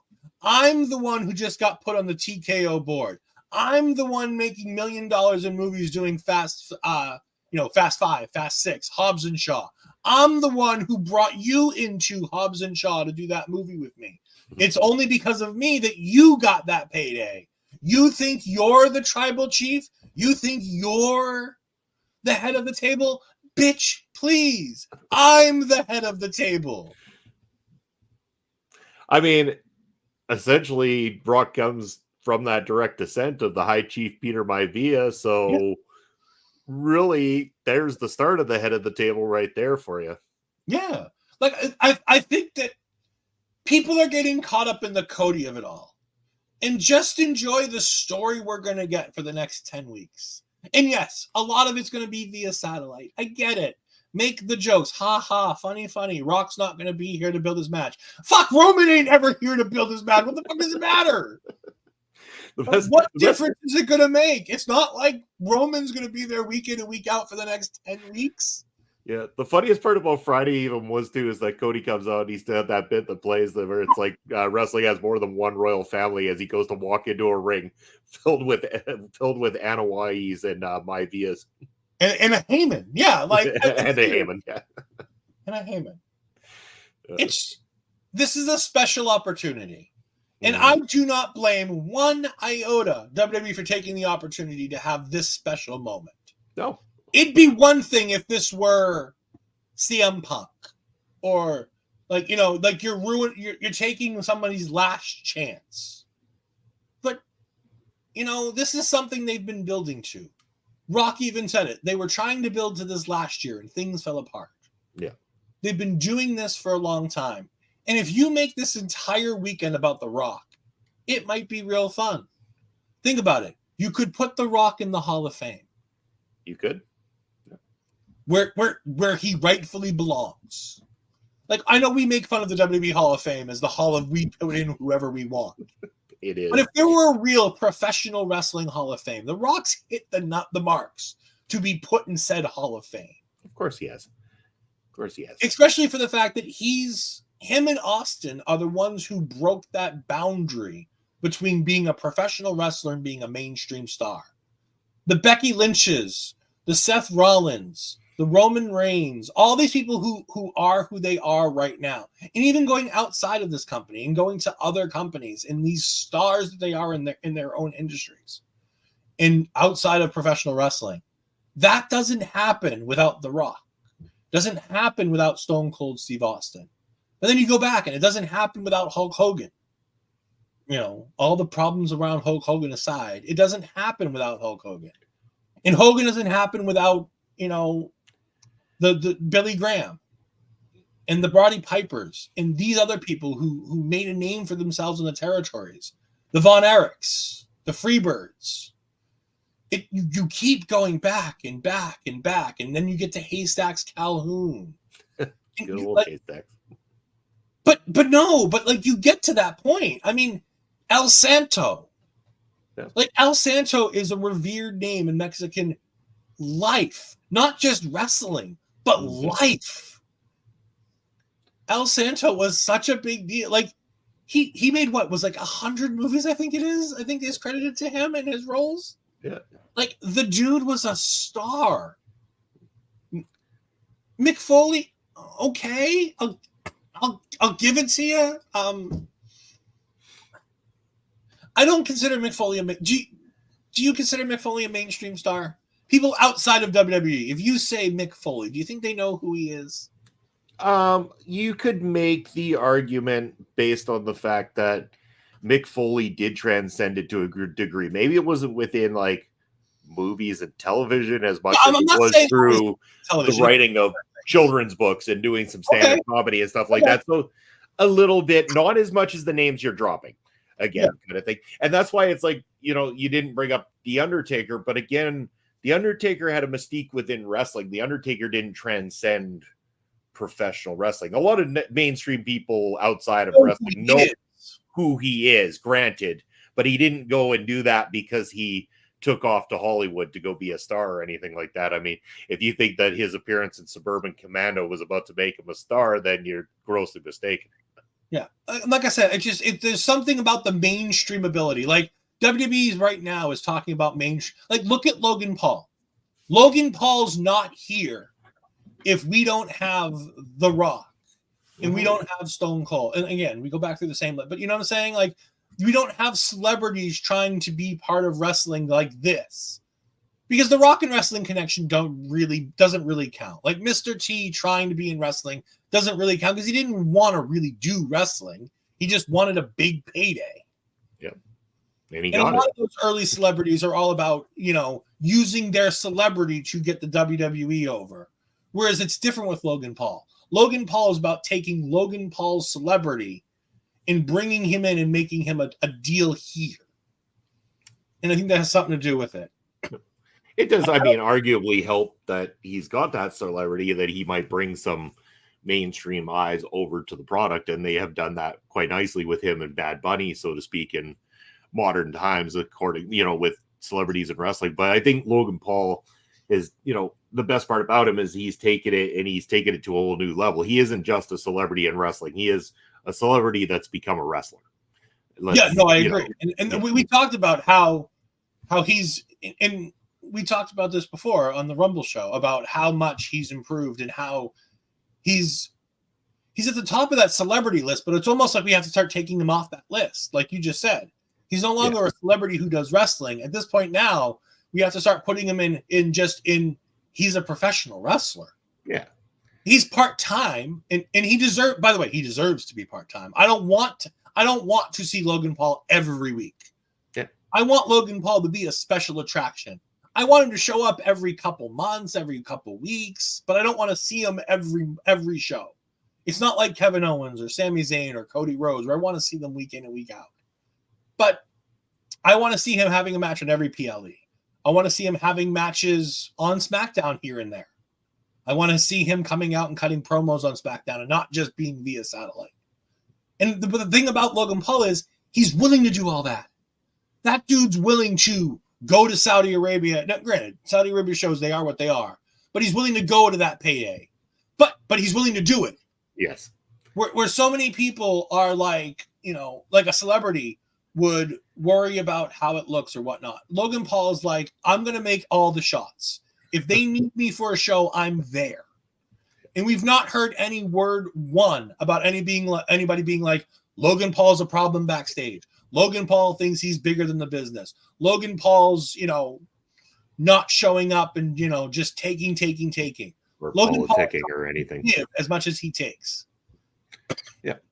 And that's what I like so far. Again, you've got a guy on your hand that gets it. He understands it. He's garnering the respect of the locker room at the same time. They want to work with him. If they didn't want to work with this guy, if they thought he was complete asshat, you wouldn't have seen him fight Roman. You wouldn't have seen him fight Rey Mysterio. You wouldn't have seen him fight Kevin Owens in one-on-one matchups at all. You wouldn't have seen him have one of the highlights of last year's Royal Rumble if it weren't for the trust that he has garnered on his own from the locker room back there. And again, you have to earn it, because if you're an outsider coming in, you're going to get treated that way at first. And so you have to go out there and prove to them that you're something different. You're something special. And that's what Logan Paul has done. All the cred to him. And I say that jokingly because if anyone's seen the most recent South Park special with them making fun of Prime and calling it cred in there and everything, and Logan Paul brilliantly responded to the creators of South Park saying, thanks for all the cred or whatever. Props to you guys and stuff. Like, he takes these things and he runs with it. He has no shame in acknowledging anybody making fun of him, putting him out there in any way, shape, or form. He goes back at it. He plays the role perfectly. And that's what makes him a great chicken shit heel in so many ways for the WWE. Yeah. It's just fantastic. We do have Barry Monkey saying something. I want to take time to make sure I read it, to make sure it all works.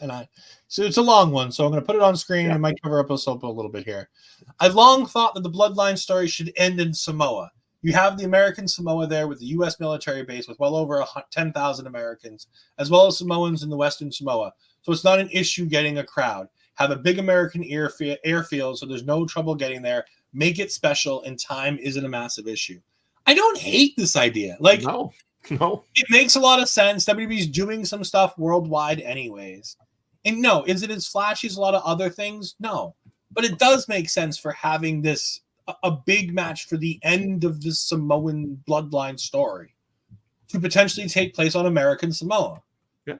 It's a really good idea by Barry Monkey. We don't often say that about Barry. He doesn't often have good ideas, but really good one, Barry. It's brilliant. And the best part is like, with the amount of influx of cash that they've received between the Netflix deal and, with some of the other stuff that they got, all the Saudi shows that pretty much probably pay them for years to come, they could comp a show like this. They could honestly allow this to be a show where you invited specific people that, you know, don't get those opportunities to go catch shows and stuff like that, and have all those seats filled with comp tickets and still not lose out, because you're going to still have your ad revenue and your different sponsors and all this kind of stuff that are going to come in for you. Sure, it might not draw the kind of money that a normal show does, but WWE can look brilliant in doing something like that and still not have to worry about losing money, because Netflix is covering their ass for years to come at this point. 10-year deal, $5 billion. Wasn't it? It's an initial 5 with the renewal of 5, and then after that, it can be up to an additional 10. So there's upwards to 20 years. And there's an early out after 3. Yeah, that was what it was. And it's crazy too, because I mean, I know that means Raw for like people like yourself in the US and all around the world.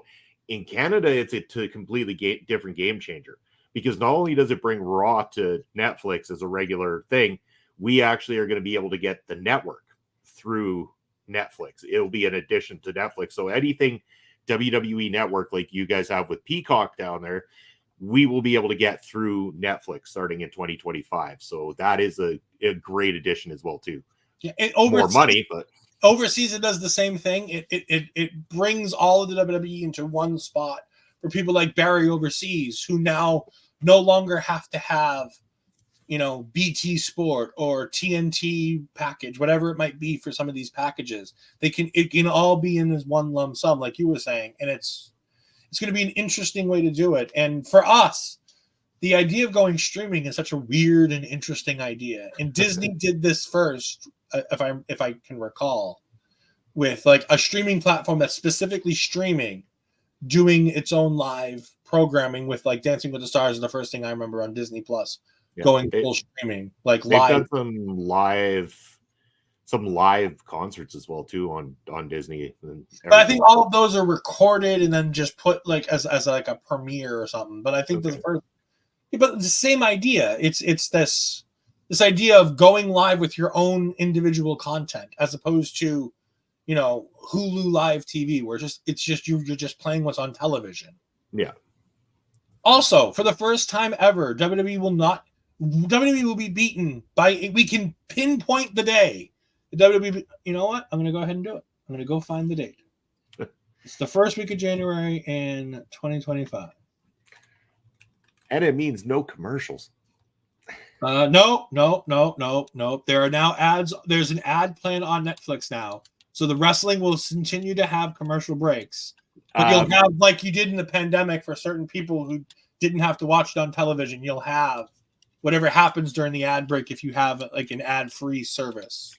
Yeah, I think that's where it was going. It's like anyone who pays for the upper tier of Netflix, the ad-free. Like there is ad-supported Netflix now, but if you do pay for the upper tier, that the Raw will continue through the breaks, but they kind of give you a heads up of what to expect. That that's where you're going to get your rest holds. And there it is. The January 8th edition of AEW Dynamite will be for certain an episode of Dynamite that beats WWE Raw in the television ratings, because WWE will no longer be on television. WWE Raw will no longer be on television. Yeah, I still don't think that they're going to draw any better numbers than they are now. They won't. No, they won't. Like I said, I'm not even taking a dig. I'm just saying, like we all talked about how the big key for AEW to be showing themselves as a big player would be the day that they beat Raw in the ratings. Mm-hmm. Unfortunately, you can't beat Raw if Raw is not on television. Yep. So now it's going to be when they beat SmackDown in October, when SmackDown moves to USA, that will be the litmus test. Yeah. But I think we're both, you know, it's 1:05 here on the East Coast. It's about 11 o'clock over there, I would imagine. 12 o'clock, actually. It's lunchtime. So with it being lunchtime, I think we should go ahead and I'm going to probably call this a day. I think you're probably on the same page. Oh, yeah. I'm ready to eat. I gotta make some good grub. You know, it's that time of the day, so it's. So I'm just going to do real quick here. You can find me on Twitter at edfries12584. You can find me on my Twitch at edfries2002. Tonight, you will be able to see in just a couple hours, we'll be having our pre-show preview show with Shay Sawyer from bodyslam.net, Unpopular Review, and the Big Pop Podcast. She will be joining us to go ahead, and it'll be a pre-recorded video, but you can go ahead and watch that, and it'll be our preview of Vengeance Day, which happens tonight. And then you can come back after Vengeance Day to talk to me and Ashley as we talk all things NXT Vengeance Day tonight. And then Tuesday night, we're back at it again. All things NXT as we get onto the road to Stand and Deliver. The road to WrestleMania starts for us after the end of Vengeance Day tonight and going into Tuesday night. Also remember that we've got Marvel Talk Iron Man 2, the MC Rebound episode Iron Man 2 coming up within the next few weeks, so definitely keep an eye out for that. And also, just want to put this out there, there's going to be a new GM mode starting in 2K24 on the Our Local Establishment channel with a friend of the channel, hopefully, joining me for that. So make sure that you check that out as 2K comes out in early March. So I'm getting the deluxe edition with the, so I can make sure I have that special cover. I want to make sure that I have all of the goodies. But yeah, it's going to be a fun time. GM mode will be returning under a new branding and a new name sometime this March. Awesome. Look forward to that. Speaking of WWE 2K games, again, if you go check out Mark Talks Wrestling, I am a part of a very special project that Mark has put together over there with myself and Lauren Goodnight, where we are doing WWE 2K Universe mode, and we have taken control of different brands. Mark is in control of WWE, Lauren is in control of AEW, and I'm in control of MLW. You were able to see the very first of that on Friday on Mark Talks Wrestling, where we had our draft day, and I completely annihilated Mark with all of the decision-making he wanted. He built everything around getting Gunther on his show. He lost out. I got Gunther on my show. I got all of Imperium on my show, and I'm ready to give you a kick-ass MLW time. What I got going on this channel, of course, every Sunday here, Point of View, you can tune in for that. Thursday night, I'm back with Papa Spokes for Ring Respect Radio, and what do we got this week? We have got the Short Kings from the Short Kings podcast, as well as the tag team from Prairie Pro Wrestling and Love Wrestling, are going to be joining myself and Papa Spokes on Thursday night here on the channel. It's going to be a bundle of fun, so make sure you turn it in to get your questions in for the thickness. Reed Matthews and Mars the Specialist joining us here that night. And then, of course, we just got all sorts of wonderful things going on. You can check out Prairie Pro Wrestling over at PPW on YouTube there with myself and Papa Spokes, and just generally pop on in for all the great stuff, including that honor ramble that's going on Thursday night after myself and Pop Spokes immediately following Ring Respect Radio. You're going to be able to check out all things Ring of Honor with our new hosts here on the channel, Kyle Sparks and Auntie Collins. They're going to be bringing you everything ROH on Thursday nights. But that's going to be it for myself and for Ed Fries. We appreciate you all coming out. Thank you. Have a good rest of your Sunday, and we'll see you soon.